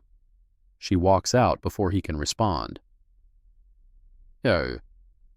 The rest of day 3 passes in a blur of small confrontations. Claudette Marsh refuses to give her directions to the restroom. Deputy Boone follows her through the corridors, making no attempt to hide his surveillance. When she tries to enter the cafeteria for lunch, she's told the facility is closed for a private event that no one else seems to know about. She buys a sandwich from a vending machine, eats it on a bench in the lobby, takes notes on everything she observes. At 3:45 p.m., she returns to courtroom 3B for the afternoon session. Judge Kessler is particularly vicious. He denies every defense motion. He mocks a public defender's legal argument as something a first-year student would be ashamed of. He sentences a first-time offender to 90 days in jail for a misdemeanor that typically results in probation. Through it all, Hazel writes. At 4:52 p.m., Kessler calls a recess. Court will resume at 9 a.m. tomorrow. We have a light docket due to the judicial conference, so we should finish early. He pauses, looks at Hazel. I want to remind all visitors that tomorrow's proceedings will be attended by judicial observers from across the state. Any disruptions will be dealt with severely. The gavel falls. The gallery empties. Hazel remains in her seat, finishing her notes. When she looks up, Calla Winters is standing in the aisle. Ms. Thornton. The public defender's voice is barely above a whisper. I don't know what you're planning. I don't know who you are. But whatever you're doing, do it tomorrow. Because after Friday, they're going to find a way to ban you from this building permanently. How do you know? Because I heard Claudette talking to Judge Kessler's clerk. They're preparing paperwork, some kind of no-contact order. They're going to claim you've been harassing court personnel. Hazel absorbs this. Thank you for telling me. I'm not telling you anything. We never spoke. Calla starts to walk away, then pauses. Ma'am, whoever you are, I hope you're one of the good ones, because God knows we need someone on our side. She leaves. Hazel sits alone in the empty courtroom, watching the late afternoon light fade through the narrow windows. Tomorrow is Thursday. Friday is the swearing in. She has less than 48 hours. The hotel room is small but clean, one of those extended stay places that cater to business travelers who need a desk and a microwave more than they need luxury. Hazel has stayed in hundreds of rooms like this over the years. They all blur together after a while. She spreads her notes across the bed. 3 days. 17 pages. Dozens of documented violations. Marcus Holloway denied a continuance while his wife was in labor. The Patterson woman, pressured to plead guilty to a crime she didn't commit. The elderly woman with cognitive impairment manipulated into confessing to shoplifting. Dozens of others, their names and case numbers filling page after page. 3 days. 1 judge. 1 courtroom. How many more violations exist in the building's other courtrooms? How many defendants have been railroaded, pressured, denied their constitutional rights? The weight of it settles on her shoulders. She's been a judge for 16 years. She's presided over thousands of cases. She's tried, always tried, to be fair, to follow the law, to treat every person who came before her bench with dignity and respect. But she knows, better than most, how easy it is for the system to go wrong. How easy it is for judges to become tyrants. How easy it is for constitutional protections to become empty words on paper. Tomorrow, she will return to the courthouse one last time. Friday, she will take her oath. And then, her phone buzzes. Text message. Unknown number. She opens it. They know. That's all it says. 2 words. No context. No explanation. But she knows who sent it. Knows what it means. Someone has figured out who she is. The question is, who? And what will they do with that knowledge? She looks at her notes, at the evidence she's gathered, at the documentation of 3 days' worth of constitutional violations. It doesn't matter who knows. It's too late to stop what's coming. She texts back. Good. Then she turns off her phone and goes to sleep. Tomorrow is going to be a very long day. Day 4. Day. Thursday, 8:22 a.m. The judicial conference has transformed the state capitol complex. Banners hang in the main rotunda. Registration tables are staffed by smiling volunteers. Hundreds of judges, attorneys, and court administrators mill through the corridors, networking, exchanging business cards, discussing case law and career advancement. Hazel moves through them like a ghost. She is not on the official registration list. She has not picked up a badge. She is, to anyone who notices her, just another visitor, another unremarkable black woman in sensible shoes, wandering through spaces where she doesn't quite belong. She has one more task to complete. The Fulton County Courthouse is connected to the Capitol complex by a covered walkway. Most conference attendees will never use it. The interesting events are all happening in the Capitol building itself, but the connection exists. And so does courtroom 3B. She enters through the main doors. The security checkpoint is busier than usual. Conference attendees who wandered off course, family members of defendants, the regular flow of courthouse business. She passes through the metal detector, collects her bag, walks toward the stairs. Ms. Thornton. She stops. ADA. Jasper Caldwell stands in the lobby, a coffee cup in one hand and a conference badge around his neck. His expression is unreadable. I didn't expect to see you here today. I have one more morning of observation to complete. Observation. He takes a sip of his coffee. That's what you call it. What would you call it? Preparation. He sets down the cup. Ms. Thornton, I did some research last night, made some calls, asked some questions about judicial appointments and swearing-in ceremonies. Hazel's heart rate doesn't change. Her expression doesn't shift. But something inside her goes very still. And what did you learn? I learned that there's a list, a very short list of people who are being sworn in tomorrow. He reaches into his jacket pocket. I obtained a copy of the memo that was circulated to conference attendees 3 weeks ago. He pulls out a folded piece of paper. Would you like to know what it says? I imagine you're going to tell me. It says, he unfolds the paper, that the Honorable Hazel Thornton, formerly of the Fulton County Superior Court, will be sworn in as Justice of the Georgia Supreme Court at 10 a.m. on Friday. The words hang in the air between them. Caldwell's eyes search her face, looking for a reaction, a tell, some sign that his discovery has rattled her. Hazel gives him nothing. Interesting, she says calmly. And what do you intend to do with that information? That depends. He folds the memo, tucks it back into his pocket. On what you intend to do? I intend to be sworn in tomorrow. After that, I intend to exercise the supervisory authority of the Supreme Court over all Georgia trial courts, including Judge Kessler's court, including every court in the state. Caldwell's jaw tightens. Justice Thornton, the title sounds strange on his lips, forced. Whatever you think you've seen in Judge Kessler's courtroom, it's not what it looks like. He's a good judge, efficient, respected. He's been on that bench for 28 years. I know. Hazel steps closer. And in 28 years, how many complaints have been filed against him? A few. Disgruntled defendants, activists, people who don't understand how the system works. How many of those complaints were investigated? All of them. By whom? Caldwell doesn't answer. The complaints were investigated by the Judicial Operations Committee, Hazel says quietly, which Judge Kessler chairs. They were reviewed by the Chief Administrative Judge, who was Judge Kessler's law partner for 15 years. They were dismissed without findings, without documentation, without any record of the investigation process. That's the system protecting itself, which is what systems do, unless someone forces them to change. She starts to walk past him. He grabs her arm. Not hard, not like Boone, but firmly enough to stop her.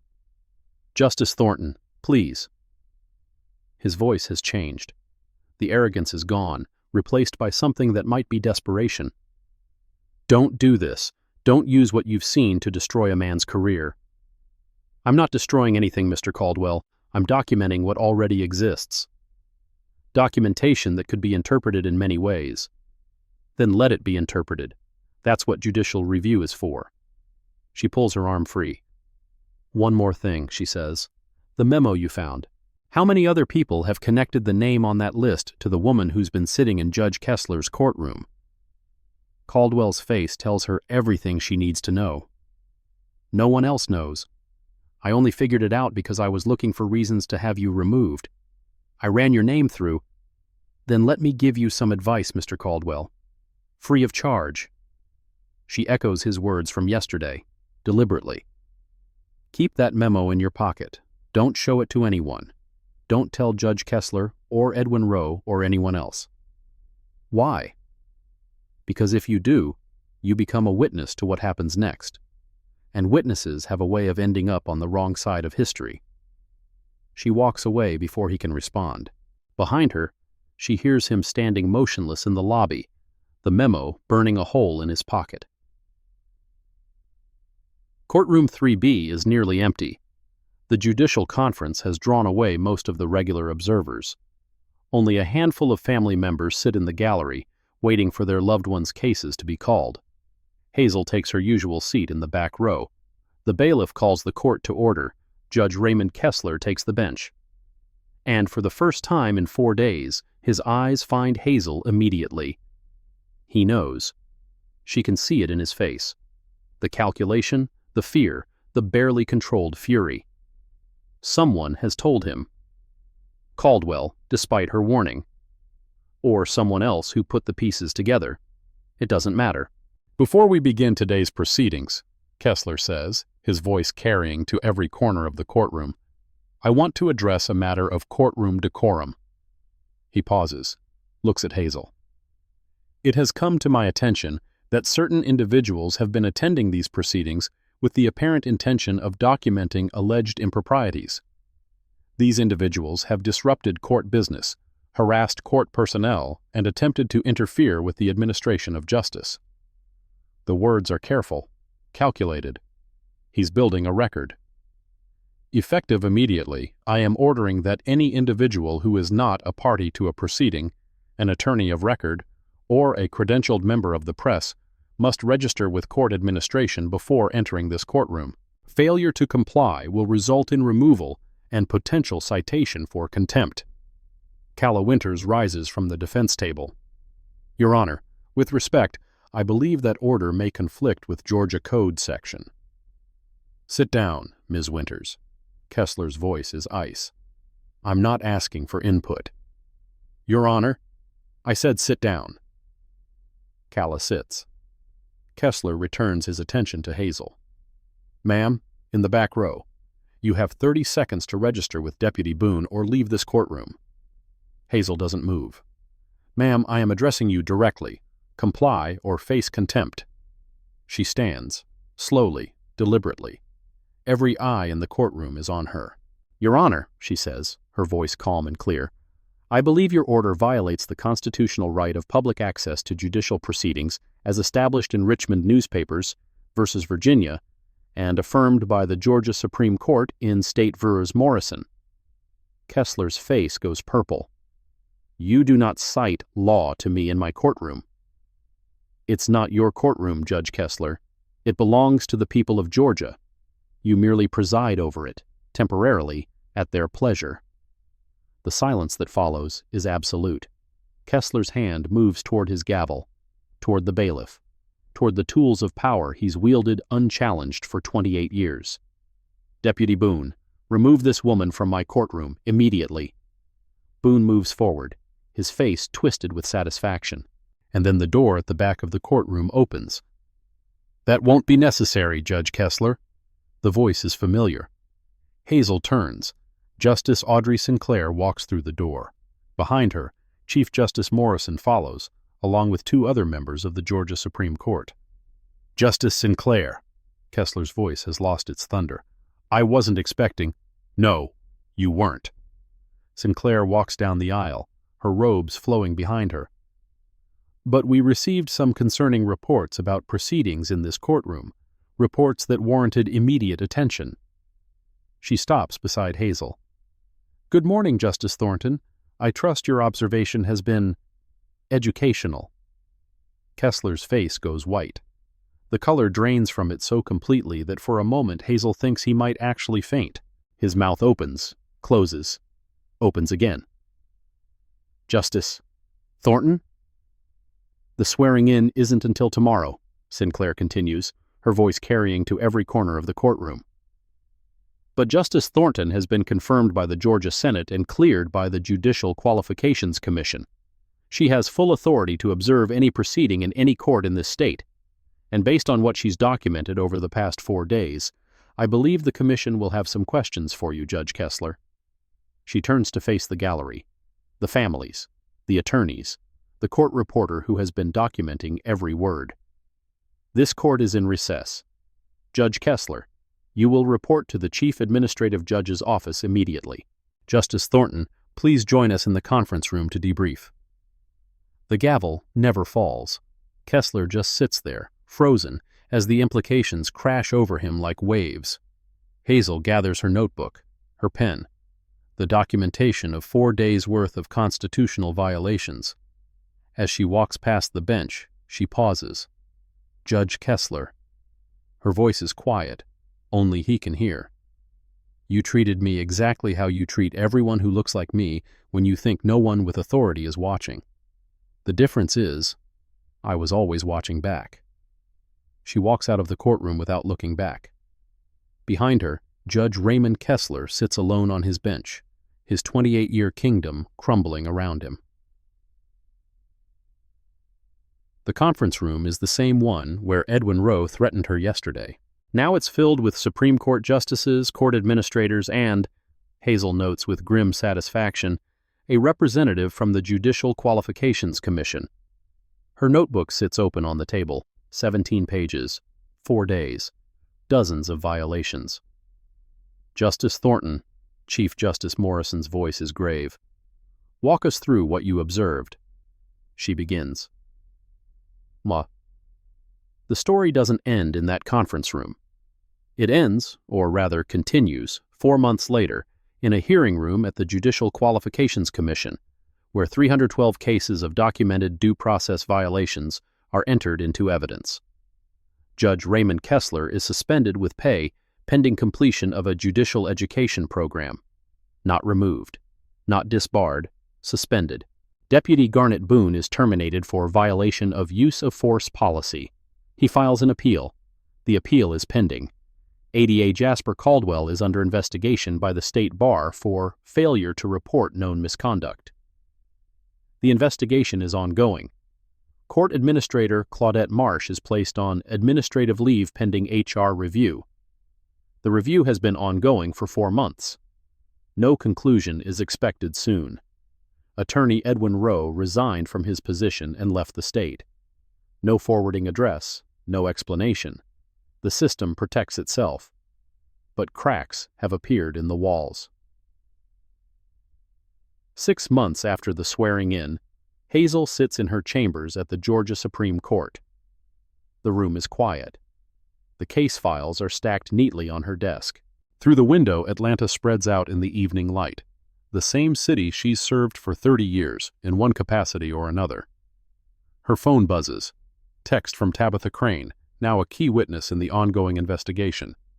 Oversight Committee meeting tomorrow. 3 of 5 members served under Kessler's former partner. Hazel reads it twice. Then she opens her notebook, a new one now, the old one entered into evidence, and begins to write. The system protects itself, but the system also changes.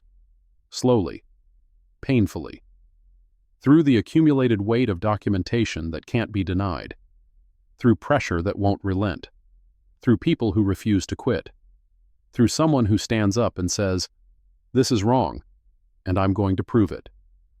Outside her window, the sun sets over Atlanta. Tomorrow there will be more cases, more documentation, more battles. The work is never finished. But tonight, for this moment, Hazel allows herself a small satisfaction. She stood up. She was counted. And the walls, just a little, began to crack. 4 months.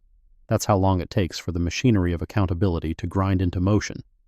4 months of depositions and document requests. 4 months of lawyers filing motions and counter-motions. 4 months of witnesses being interviewed, evidence being cataloged, and institutional resistance being mounted against the simple question of whether a judge followed the law.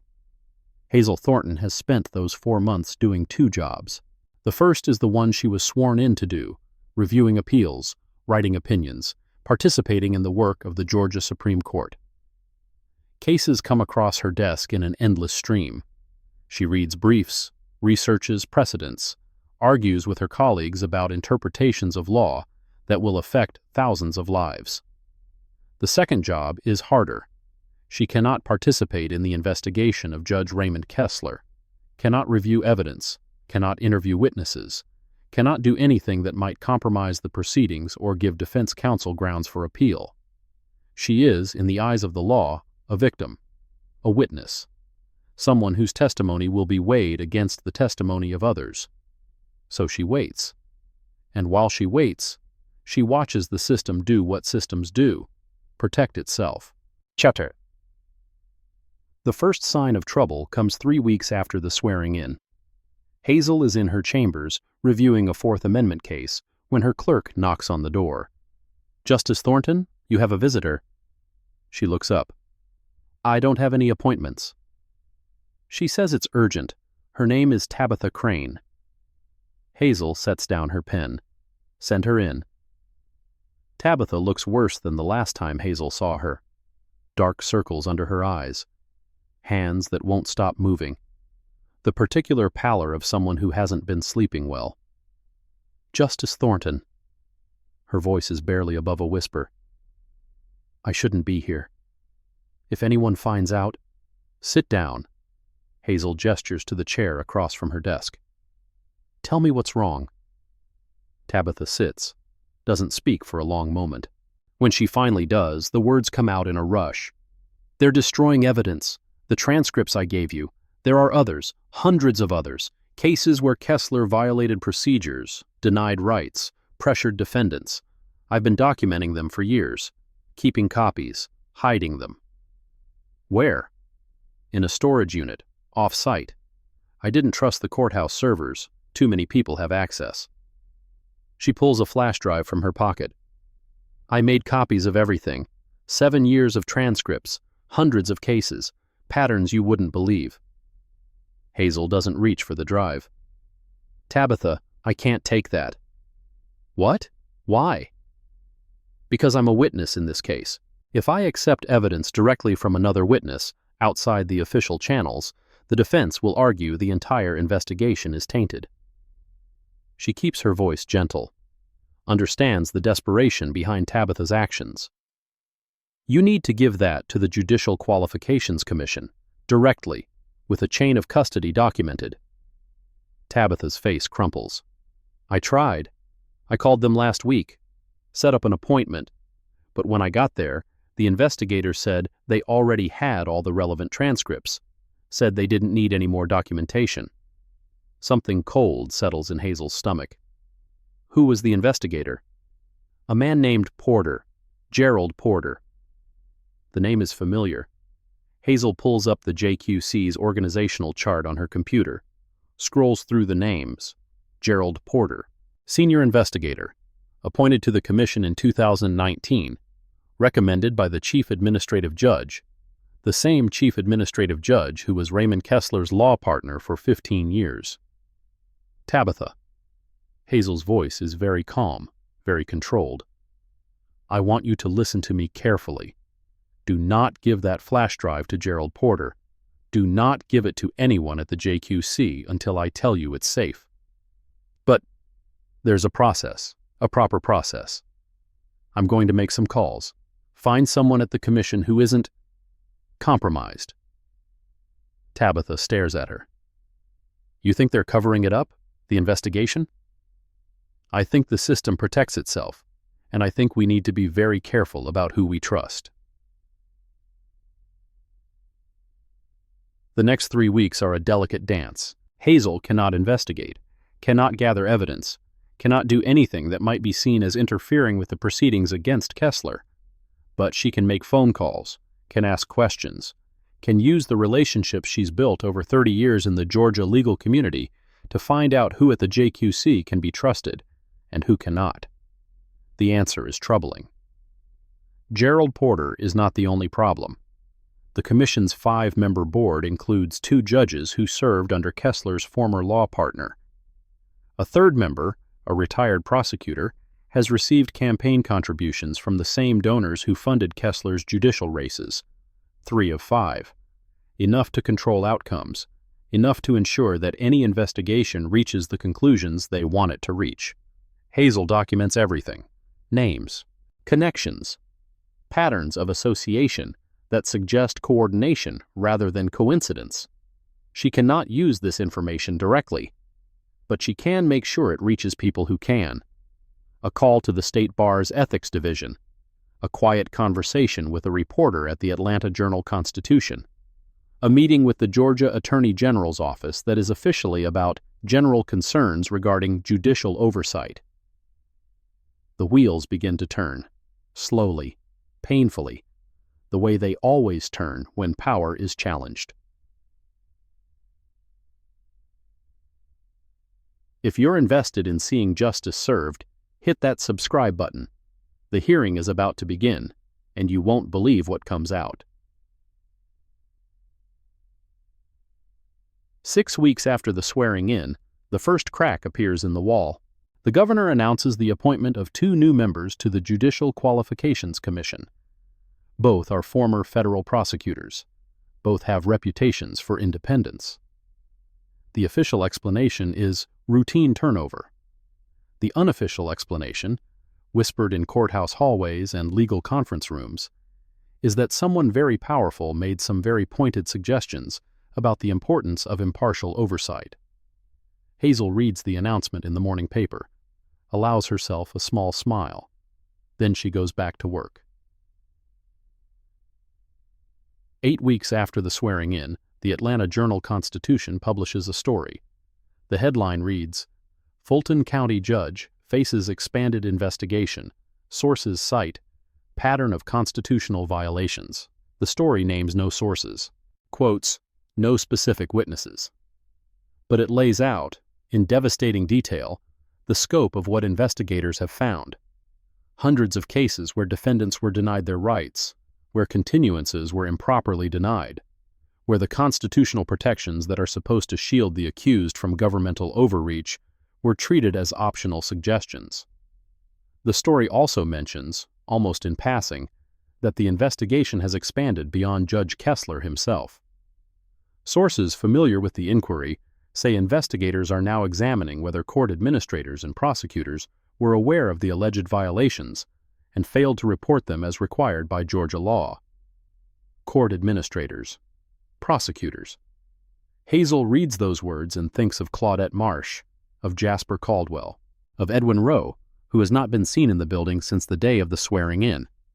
The system is beginning to crack, but cracks can be repaired, papered over, made to disappear if the people doing the repairing are determined enough.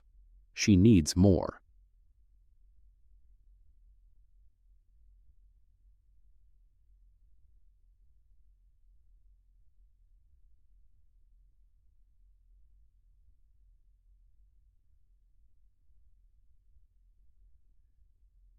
"10 weeks after the swearing-in, Hazel receives an unexpected visitor. Calla Winters stands in her doorway, looking like she hasn't slept in days. Her suit is wrinkled. Her eyes are red. She carries a box of files that she sets on Hazel's desk without being invited. "I'm resigning from the public defender's office." Her voice is flat, exhausted, effective immediately. "What happened?" "What happened is that I've spent the last 2 months trying to get my clients' cases reviewed, the ones where Kessler violated their rights, and I've been stonewalled at every turn. Motions denied, appeals rejected, requests for new trials laughed out of chambers." She sinks into the chair across from Hazel's desk. "I filed 47 motions. 47. Every single one was assigned to a judge who worked with Kessler. Every single one was denied without a hearing. That's how the system works, Justice Thornton. You know it. I know it. Everyone knows it." Calla's laugh is bitter. "I thought, when you revealed who you were, I thought things would change. I thought people would pay attention. I thought—" She trails off. "You thought the system would fix itself." "Yeah." Calla wipes her eyes with the back of her hand. "Stupid, right?" "Not stupid. Hopeful." Hazel looks at the box of files. What's in there? Everything. Every case I handled before Judge Kessler. Every violation I documented. Every complaint I filed that went nowhere. Calla pushes the box toward her. I can't use it anymore. I'm done. But maybe you can. Calla, I can't. I know. You're a witness. You can't accept evidence. You can't interfere with the investigation. Calla stands up. So I'm not giving this to you. I'm leaving it here because I don't have anywhere else to put it. And if someone happens to find it and decides to pass it along to the commission through proper channels, well, that's not my problem anymore. She walks to the door. Miss Winters. Calla pauses. The hearing is in 6 weeks. Will you testify? For a long moment, Calla doesn't answer. Then she turns, and there's something in her eyes that Hazel recognizes. The look of someone who has been beaten down so many times, they've forgotten what it feels like to stand up. I don't know if it will matter. It will matter. How do you know? Hazel meets her gaze. Because I spent 4 days in that courtroom watching you fight for your clients against impossible odds. Because I watched you stand up when Deputy Boone was about to drag me out of the gallery. Because you're the reason I knew there were good people in that building worth fighting for. Calla's jaw tightens. That's not... It's true. Every word. Hazel stands, walks around the desk, puts a hand on Calla's shoulder. The system doesn't fix itself. You're right about that. But the system is made of people. And when enough people stand up, when enough people say this is wrong and I'm going to prove it, the system has to change. Not because it wants to, because it has no other choice. Calla looks at her for a long moment. Then she nods. I'll testify. Her voice is stronger now, steadier. I'll tell them everything. Thank you. Calla leaves. The door closes behind her. Hazel looks at the box of files on her desk. Then she picks up the phone and calls the Judicial Qualifications Commission. This is Justice Hazel Thornton.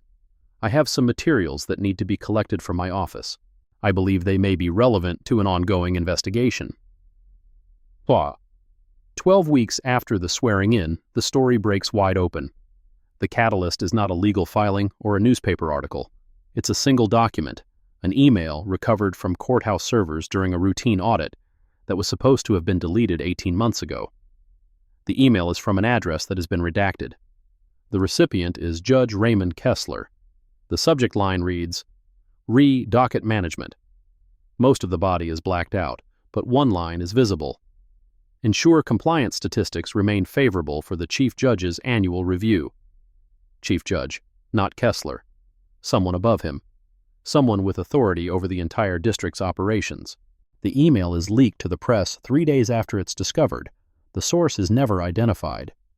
The Atlanta Journal-Constitution runs it on the front page. Leaked email suggests coordination in docket manipulation. Investigation expands to unnamed superior.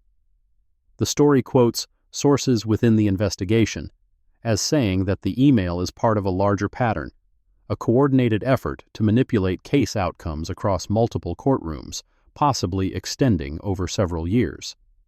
The chief administrative judge, the one who served as Kessler's law partner, who recommended Gerald Porter to the commission, who has been quietly working to limit the scope of the investigation, issues a statement denying any involvement. No one believes him. Chapter 14 weeks after the swearing-in, Edwin Rowe disappears. His law office is cleared out overnight. His apartment is vacated.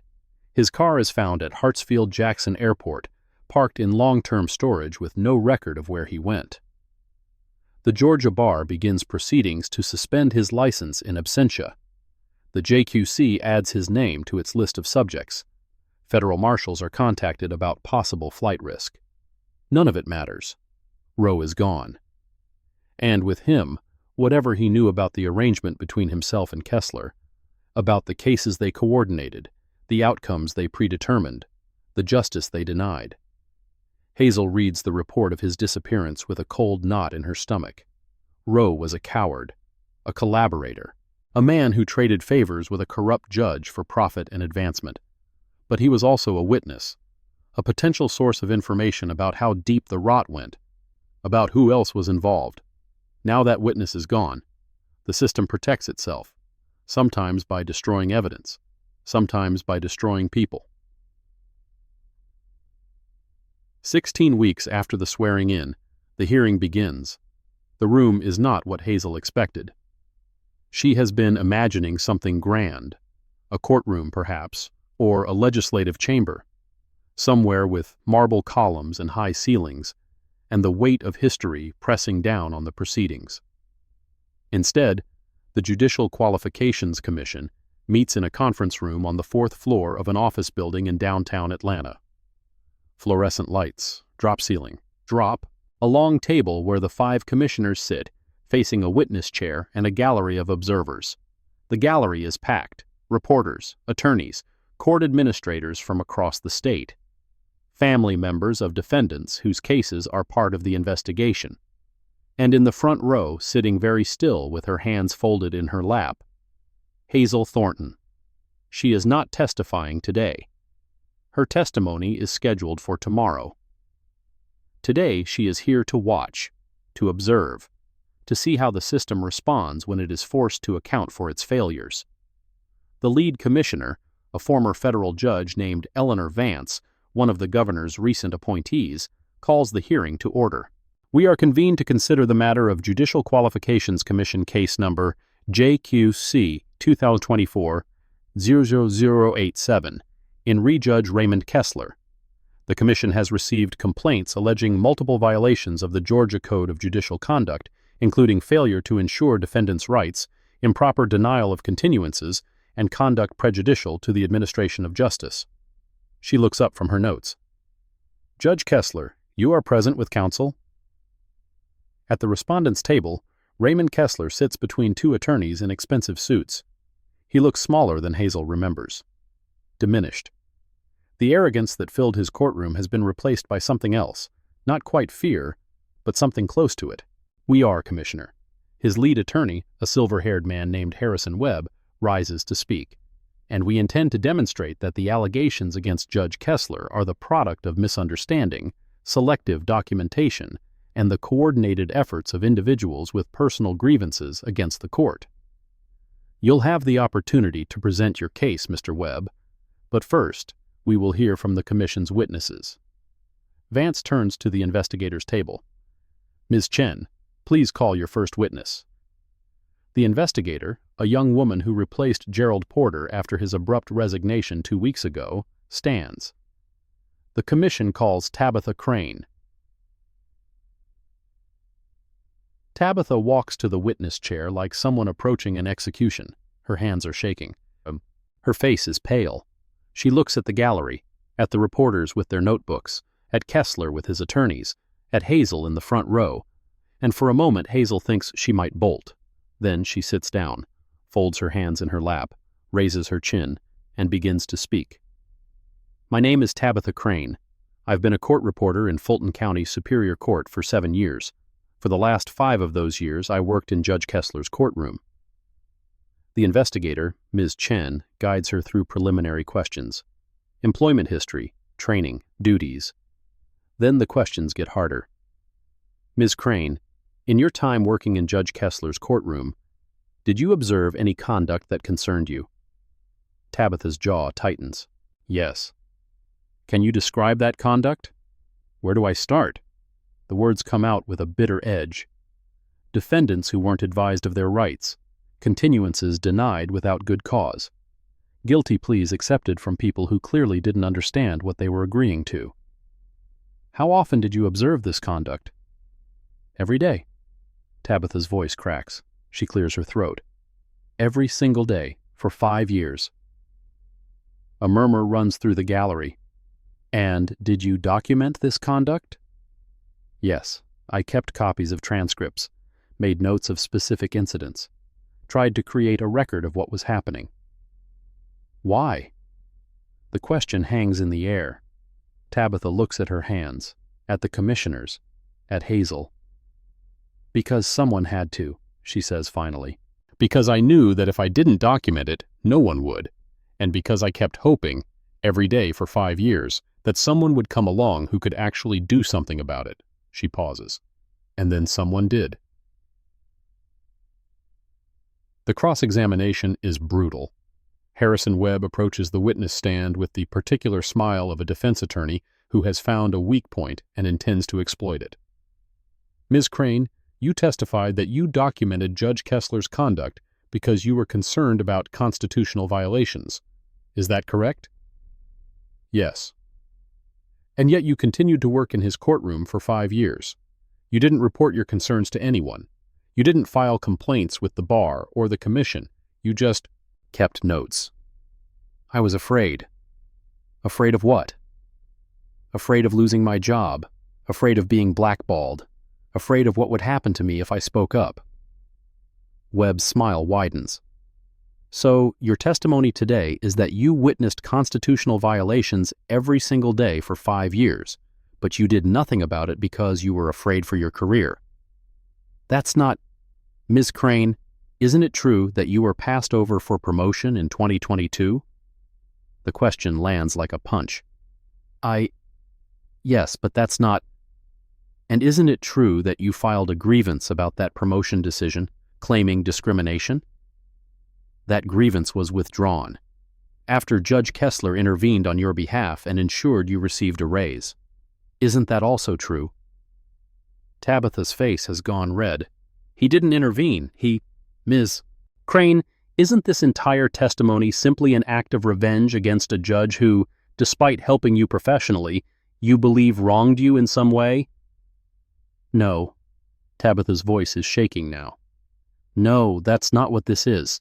I have documentation, transcripts, records that you kept hidden for 5 years, records that you only produced after this investigation began, records that could have been altered, edited, manipulated. Objection. Ms. Chen is on her feet. Commissioner, counsel is badgering the witness and making unfounded accusations about evidence that has been authenticated by the Commission's own experts. Commissioner Vance nods. Sustained. Mr. Webb, confine your questions to the facts. Webb's smile doesn't waver. No further questions. He returns to his seat. Tabitha is dismissed from the witness stand. As she walks past Hazel, their eyes meet. Tabitha's are wet with tears she's refusing to shed. Hazel gives her a small nod. It's not over. The testimony is heating up. Like and share this story so more people can see what really happens behind closed courtroom doors. The afternoon session brings Calla Winters to the stand.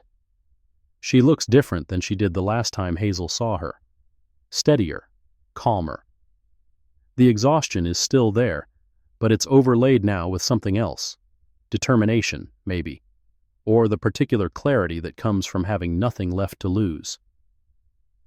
Ms. Winters, you were a public defender in Fulton County for how long? 6 years. And in that time, how many cases did you handle before Judge Kessler? 47. Can you describe your experience in his courtroom? Calla takes a deep breath. Judge Kessler ran his courtroom like a factory. Cases in, cases out. The goal wasn't justice, it was efficiency. Clear the docket, move the numbers, make the statistics look good. Can you give us specific examples? I can give you 47 examples. Calla's voice is hard, but I'll start with the ones that keep me up at night. She describes Marcus Holloway, the young man denied a continuance while his wife was in labor. Describes how she tried to intervene, how Kessler cut her off, how Marcus was forced to enter a plea while his family was falling apart around him. She describes the Patterson case, the young woman pressured to plead guilty to a crime captured on video being committed by someone else. Describes how Kessler refused to allow time for the defense to obtain the exculpatory footage. How it took 3 months after the guilty plea for the charges to finally be dropped. She describes a dozen other cases, 24, names and dates and constitutional violations laid out in methodical detail. By the time she finishes, the gallery is silent. Commissioner Vance clears her throat. Ms. Winters, you mentioned that you filed complaints about Judge Kessler's conduct. What happened to those complaints? They were dismissed. By whom? By the Judicial Operations Committee, which Judge Kessler chairs. Calla's laugh is bitter. I filed 7 complaints over 3 years. All of them were marked insufficient evidence and closed. No investigation, no follow-up, no consequences. Did anyone explain to you why your complaints were dismissed? No, but I can tell you that 4 of the 7 investigators assigned to my complaints were attorneys who had appeared before Judge Kessler and received favorable rulings from him. She looks directly at the commissioners. You want to know why I stopped filing complaints? Because I realized the system was designed to make sure nothing ever changed. The people responsible for oversight were the same people benefiting from the misconduct. The cross-examination, when it comes, is gentler than Tabitha's. Perhaps Webb recognizes that attacking an overworked public defender who was clearly trying to help her clients is not a good look. Or perhaps he recognizes that Calla Winters has nothing left to lose, and people with nothing to lose are dangerous witnesses. No further questions, he says after a perfunctory exchange. Calla is dismissed. She walks past Hazel without stopping, but as she reaches the gallery doors, she turns back. Justice Thornton. Hazel looks up. You were right. Calla's voice carries across the silent room. It matters. All of it. Even if nothing changes, it matters that we stood up. She leaves before Hazel can respond. Day 2 of the hearing brings the documentary evidence. Ms. Chen walks the commissioners through 7 years of transcripts, each one annotated with specific violations. Failure to advise of rights, improper pressure to plead guilty, denial of continuances without good cause findings. The numbers are staggering. 312 cases with documented due process violations, 247 defendants who entered guilty pleas without proper advisement, 89 continuance requests denied without the required findings, 43 cases where unrepresented defendants were pressured to waive their right to counsel. The pattern is undeniable. This was not a judge having bad days or making occasional errors. This was a systematic, years-long campaign to process cases as quickly as possible, regardless of constitutional requirements. Harrison Webb mounts a vigorous defense. He argues that the transcripts are taken out of context, that Judge Kessler's high case clearance rate demonstrates efficiency, not misconduct, that the constitutional requirements being cited are subject to interpretation. But the numbers don't lie. And when Ms. Chen produces the email, the one about compliance statistics, and the Chief Judge's annual review, the temperature in the room drops several degrees. Can you tell the Commission what this document suggests? It suggests, Ms. Chen says carefully, that Judge Kessler was not acting alone, that there was pressure from someone above him in the judicial hierarchy to maintain certain statistical benchmarks, pressure that may have influenced his handling of cases. Objection. Webb is on his feet. The sender of this email has been redacted. There's no evidence connecting it to any specific individual. The objection goes to weight, not admissibility, Commissioner Vance rules. The Commission will consider the document for what it shows and what it doesn't. But the damage is done. The gallery is buzzing with speculation. Reporters are typing furiously on their laptops. The question everyone is asking is the same. Who is the Chief Judge? Who was pressuring Kessler? How high does this go? Hazel watches it all from the front row. She knows the answer, or at least she knows the most likely answer. The Chief Administrative Judge, Kessler's former law partner, the man who appointed Gerald Porter to the Commission, the man who has been quietly working behind the scenes to limit the scope of this investigation from the beginning. But knowing and proving are different things. The email has been redacted. The sender has been protected. Whoever is responsible for that decision, whoever decided to black out the name that would answer all these questions, has ensured that the full truth remains hidden. The system protects itself. Even when it's being held accountable, it finds ways to protect the people at the top. Day 3. Hazel's turn.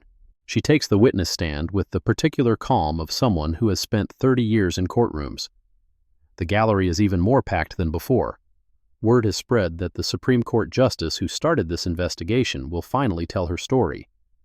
Ms. Chen begins with the basics. Justice Thornton, can you describe what led you to observe proceedings in Judge Kessler's courtroom? Hazel folds her hands in her lap. I was confirmed to the Georgia Supreme Court in October.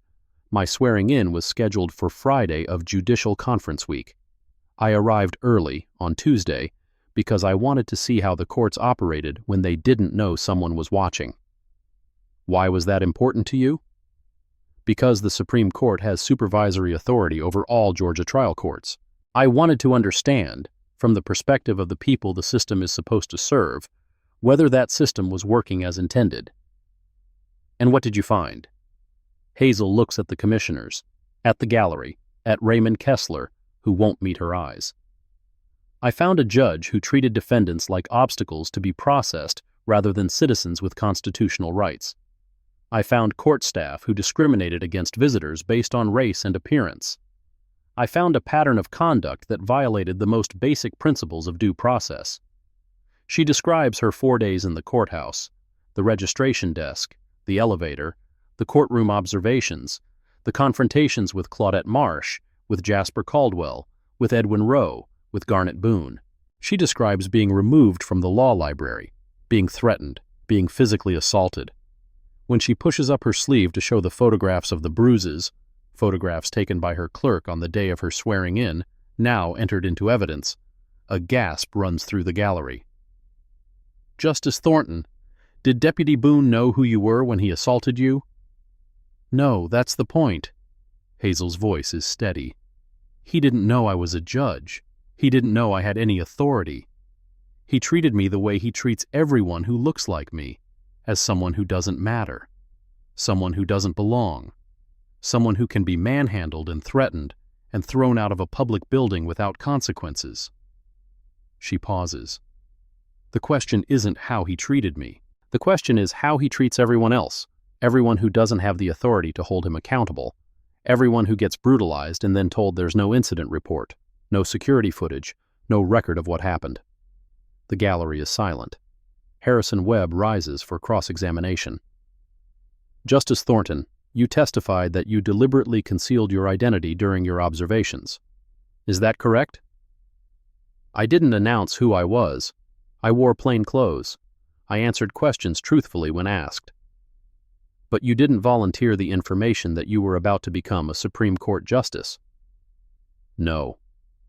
Why not? Hazel meets his gaze. Because I wanted to see how the system treats people who don't have power, people who can't protect themselves, people who walk into a courthouse expecting justice and receive something very different. So, you deceived the court staff and Judge Kessler in order to gather evidence against them. I observed public proceedings in public courtrooms. That's not deception. That's citizenship. Webb's jaw tightens. Justice Thornton, isn't it true that you had a prior negative interaction with a judge who served under Judge Kessler's supervision? A case from 2019 where your ruling was overturned on appeal? The question catches her off guard. She hadn't expected them to dig that deep. I don't recall the specific case. Let me refresh your memory. Webb produces a document. Case number 2019 CV 4471. You ruled in favor of a defendant alleging civil rights violations. The appeals court, with Judge Kessler writing the opinion, reversed your ruling and criticized your legal reasoning as fundamentally flawed. The implication hangs in the air. Mr. Webb, are you suggesting that I orchestrated a 4-day undercover operation to gather evidence against a judge because he overturned one of my rulings 5 years ago? I'm suggesting that your objectivity in this matter may be compromised. My objectivity? Hazel's voice sharpens. I documented constitutional violations. I witnessed defendants denied their rights. I was physically assaulted by courthouse security. And you're questioning my objectivity? I'm questioning your motives. My motives are the same as they've been for 30 years. to ensure that the justice system treats everyone fairly, regardless of who they are or what they look like. She leans forward. Mr. Webb, I've spent my career defending people who couldn't defend themselves.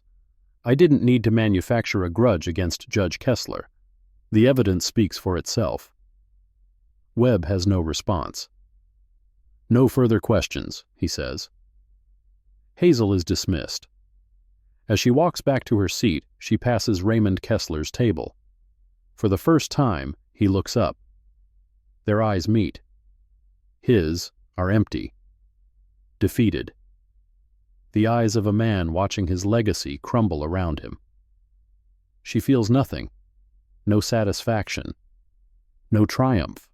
No sense of vindication. Just exhaustion. And the grim knowledge that whatever happens next, it won't be enough. It's never enough. The deliberations take 2 weeks. 2 weeks of commissioners reviewing evidence, consulting experts, debating the appropriate response to 28 years of documented misconduct. The press speculates endlessly. Will Kessler be removed? Censured? Allowed to retire quietly with his pension intact? Legal scholars weigh in with opinions. Former judges offer commentary. The story dominates the news cycle, then fades, then resurfaces when new details emerge. Through it all, Hazel waits. She has done what she can. Testified, documented, stood up. The rest is out of her hands. The decision comes on a Tuesday afternoon. Hazel is in her chambers, reviewing briefs, when her clerk knocks on the door. The commission has reached a verdict. They're announcing in 30 minutes. She sets down her pen. Thank you. She doesn't go to the announcement. Doesn't want to be there when the cameras capture whatever reaction she might have.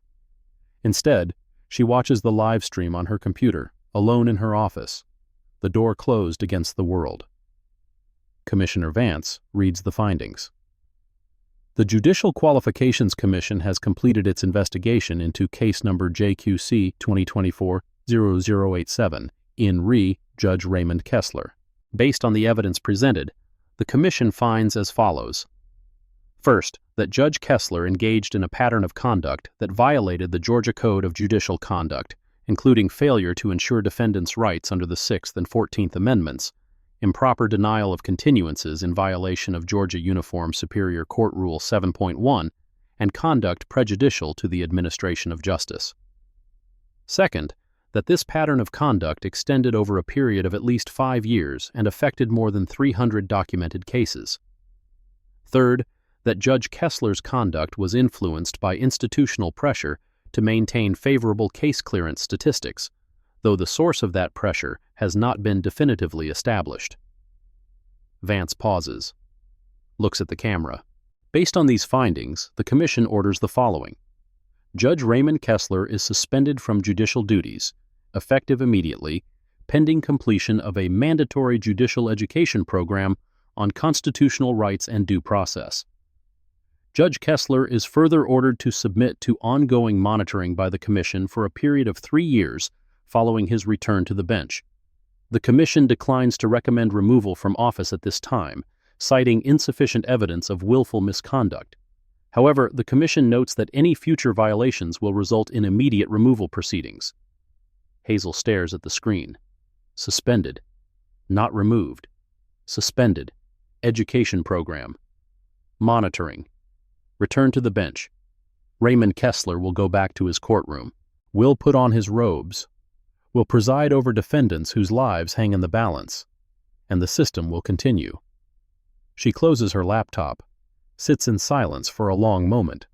Then she opens her notebook, the new one, the one she started after the swearing in, and writes, Decision reached. Partial victory. Pattern acknowledged. Source of pressure unidentified. Kessler suspended, not removed. Will return to bench. System continues. She underlines the last 2 words. Then she turns to the next page and begins making a list. Deputy Garnet Boone. Terminated. Decision stands. ADA Jasper Caldwell. State Bar investigation ongoing. No conclusion expected for 6-12 months. Court Administrator Claudette Marsh. Administrative leave. HR review ongoing. No timeline. Attorney Edwin Rowe. Disappeared. Location unknown. Bar license suspended in absentia. Chief Administrative Judge. Not named in findings. No investigation announced. Redacted email source unidentified. The pattern is clear. The foot soldiers have been punished. The system has acknowledged wrongdoing. Minor reforms have been announced. But the people at the top, the ones who created the pressure, who demanded the statistics, who built the system that made Kessler's conduct not just possible but expected, remain untouched. The system protects itself. The truth is out, but justice is far from complete. Stay with us for the final chapter of this story. 6 months after the swearing-in. Hazel sits in her chambers at the Georgia Supreme Court, reviewing the latest round of briefs. Outside her window, Atlanta spreads out in the evening light, the same view she's looked at 1,000 times, familiar and strange at the same time. Her phone buzzes. Text from Calla Winters. One of the Holloway cases got retried. Not guilty. He's going home. Hazel reads the message twice. Marcus Holloway. The young man denied a continuance while his wife was in labor. The case that started everything. Going home. She allows herself a small smile. One victory, one case. One person whose life was derailed by the system and is now, slowly, painfully, being put back on track. It's not enough. It's never enough. But it's something. The knock on her door comes at 6:15 p.m. Come in? Tabitha Crane enters. She looks better than the last time Hazel saw her. Rested, steadier, with something like hope in her eyes. Justice Thornton, I hope I'm not disturbing you. Not at all. Sit down. Tabitha sits, fidgets with her hands. Something is clearly on her mind. I wanted to tell you something. Something I didn't say at the hearing. Hazel sets down her pen. I'm listening. Kessler wasn't acting alone. The words come out in a rush. I mean, we knew that. The email, the pressure about statistics. But it's worse than anyone realizes. What do you mean? I saw emails, before the investigation started, before anyone was looking. Emails between Kessler and someone in the chief administrative judge's office. About which cases to rush, about which defendants to pressure, about which files to lose. Hazel's blood runs cold. Why didn't you mention this at the hearing? Because I couldn't prove it. Tabitha's voice is anguished. The emails disappeared, deleted from the server. I tried to find them, tried to recover them, but they were gone, wiped clean. When did they disappear? 2 days after you were sworn in. Someone cleaned house, erased everything that might have connected Kessler to whoever was giving him orders. Hazel absorbs this. The chief administrative judge. I think so. I can't prove it, but I think he was running the whole thing.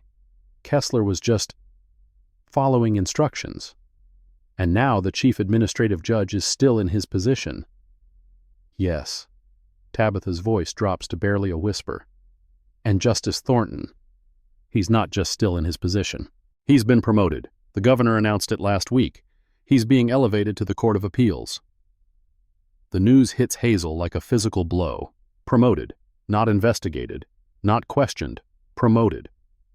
The man who may have orchestrated years of constitutional violations, who may have pressured dozens of judges to process cases like products on an assembly line, who may have destroyed evidence when the investigation got too close, that man is being rewarded. The system protects itself. And sometimes, protection looks like promotion. That night, Hazel sits alone in her apartment. The city lights glitter through her window. The silence is absolute. She thinks about the past 6 months, about the hearing, about the testimony, about the partial victory that wasn't really a victory at all. 312 cases with documented violations. 1 judge suspended, 1 deputy fired, 1 prosecutor under investigation. one administrator on leave, one attorney fled, and at the top of the pyramid, at the place where the real decisions were made, where the pressure came from, where the system was designed to fail, nothing has changed. The chief administrative judge is being promoted. The emails have been destroyed. The truth remains buried. She opens her laptop, pulls up the document she's been working on for weeks, a memo to her colleagues on the Supreme Court, outlining her concerns about judicial oversight and proposing reforms. The memo calls for independent investigators, external auditors, transparency requirements, all the structural changes that might prevent another Kessler from operating with impunity for 28 years. It's a long shot.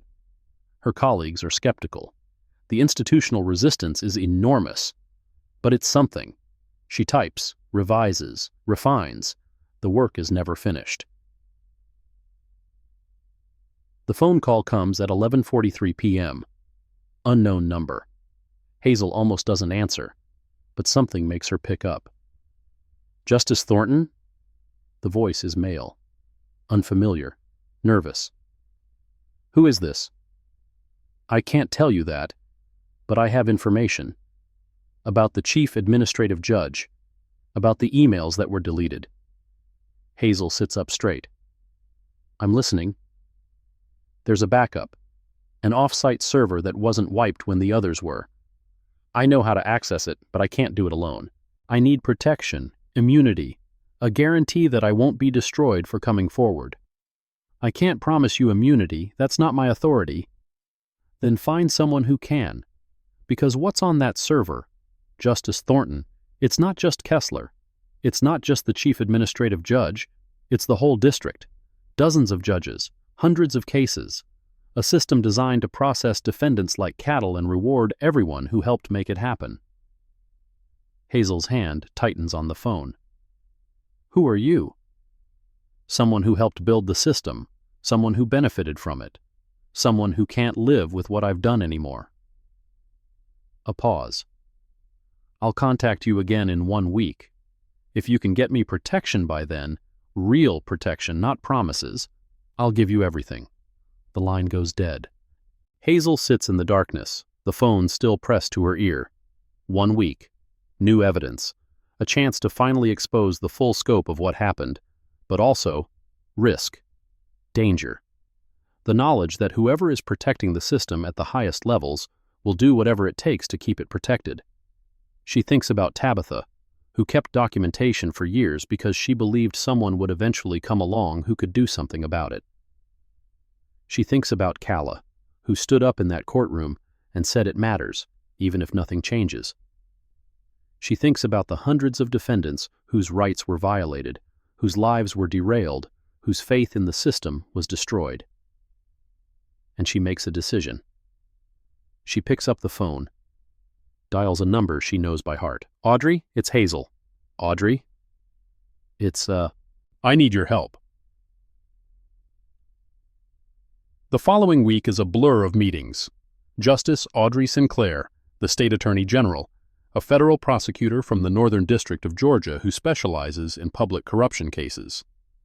Hazel cannot participate directly, cannot be seen as driving the investigation, but she can connect people, can share information through proper channels, can ensure that when the anonymous caller reaches out again, there will be someone with authority waiting to respond. The system protects itself, but sometimes cracks appear, and when they do, you have to be ready. The call comes exactly 1 week later. Same unknown number, same nervous voice. Did you find someone?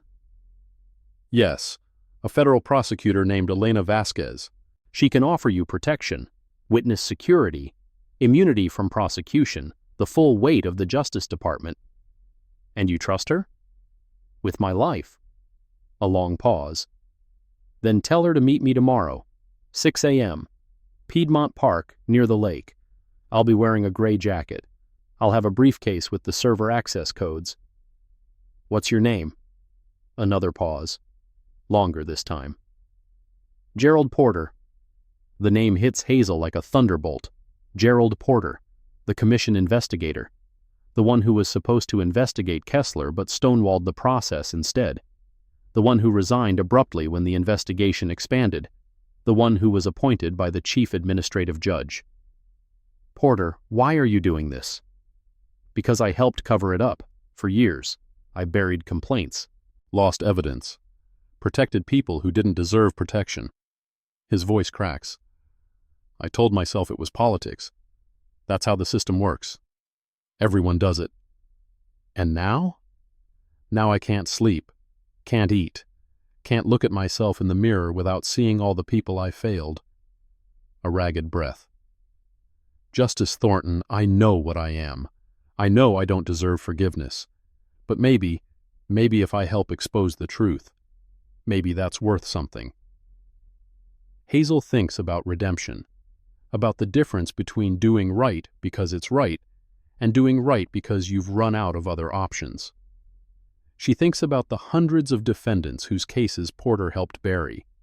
She thinks about the system that made him, that rewarded him, that protected him until it was no longer convenient. 6 a.m. tomorrow, she says. Piedmont Park, don't be late. Yet the next morning, Hazel doesn't go to the park, doesn't meet with Porter, doesn't do anything that might compromise her position as a witness or taint the evidence he's offering. Instead, she sits in her chambers, watching the clock, waiting for news. At 7:15, her phone buzzes. Text from the federal prosecutor. "He showed. We have the codes. Accessing server now." She exhales.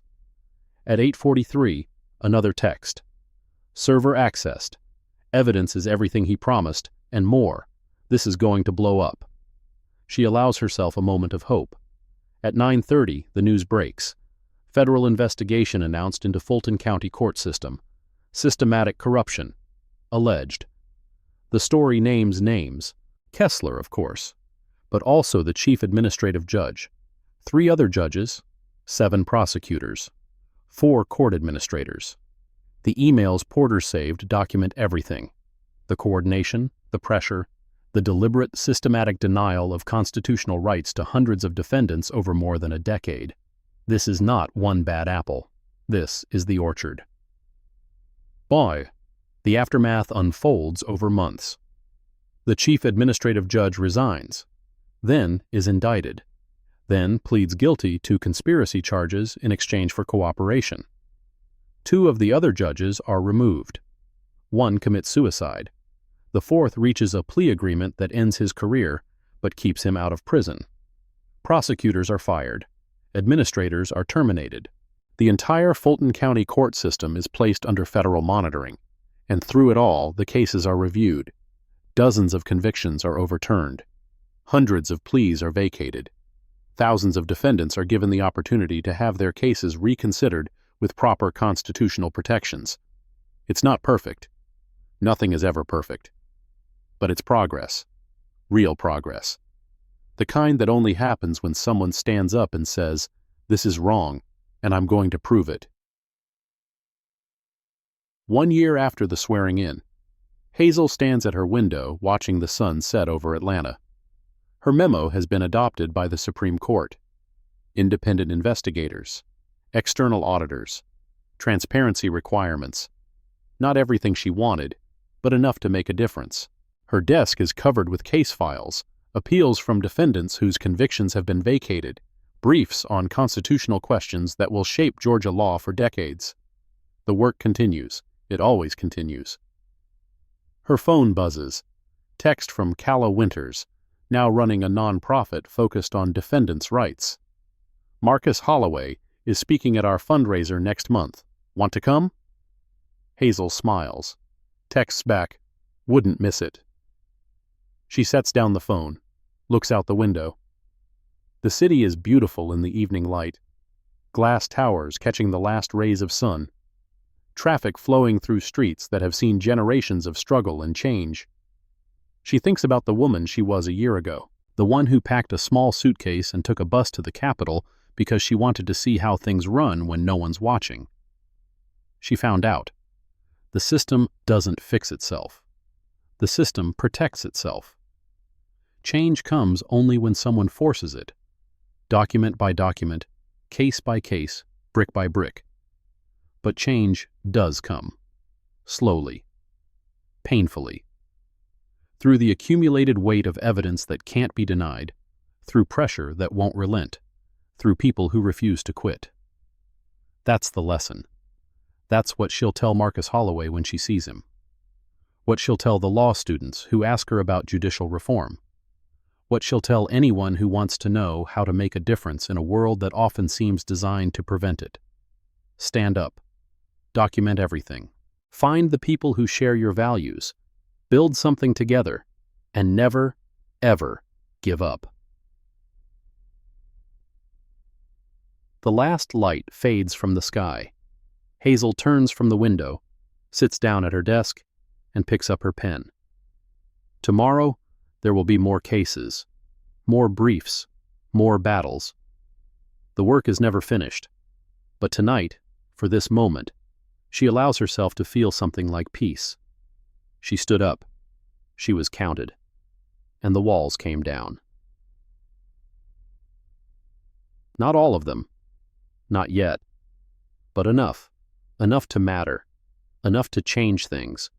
Enough to prove that justice, slow, messy, incomplete, is still possible. That's the story. That's the truth. That's what happens when you refuse to look away. Thank you for taking the time to watch this video today. If you found the content helpful, please remember to like and subscribe so you won't miss our upcoming episodes. If you have any questions or suggestions, feel free to leave a comment below. We are always here to listen.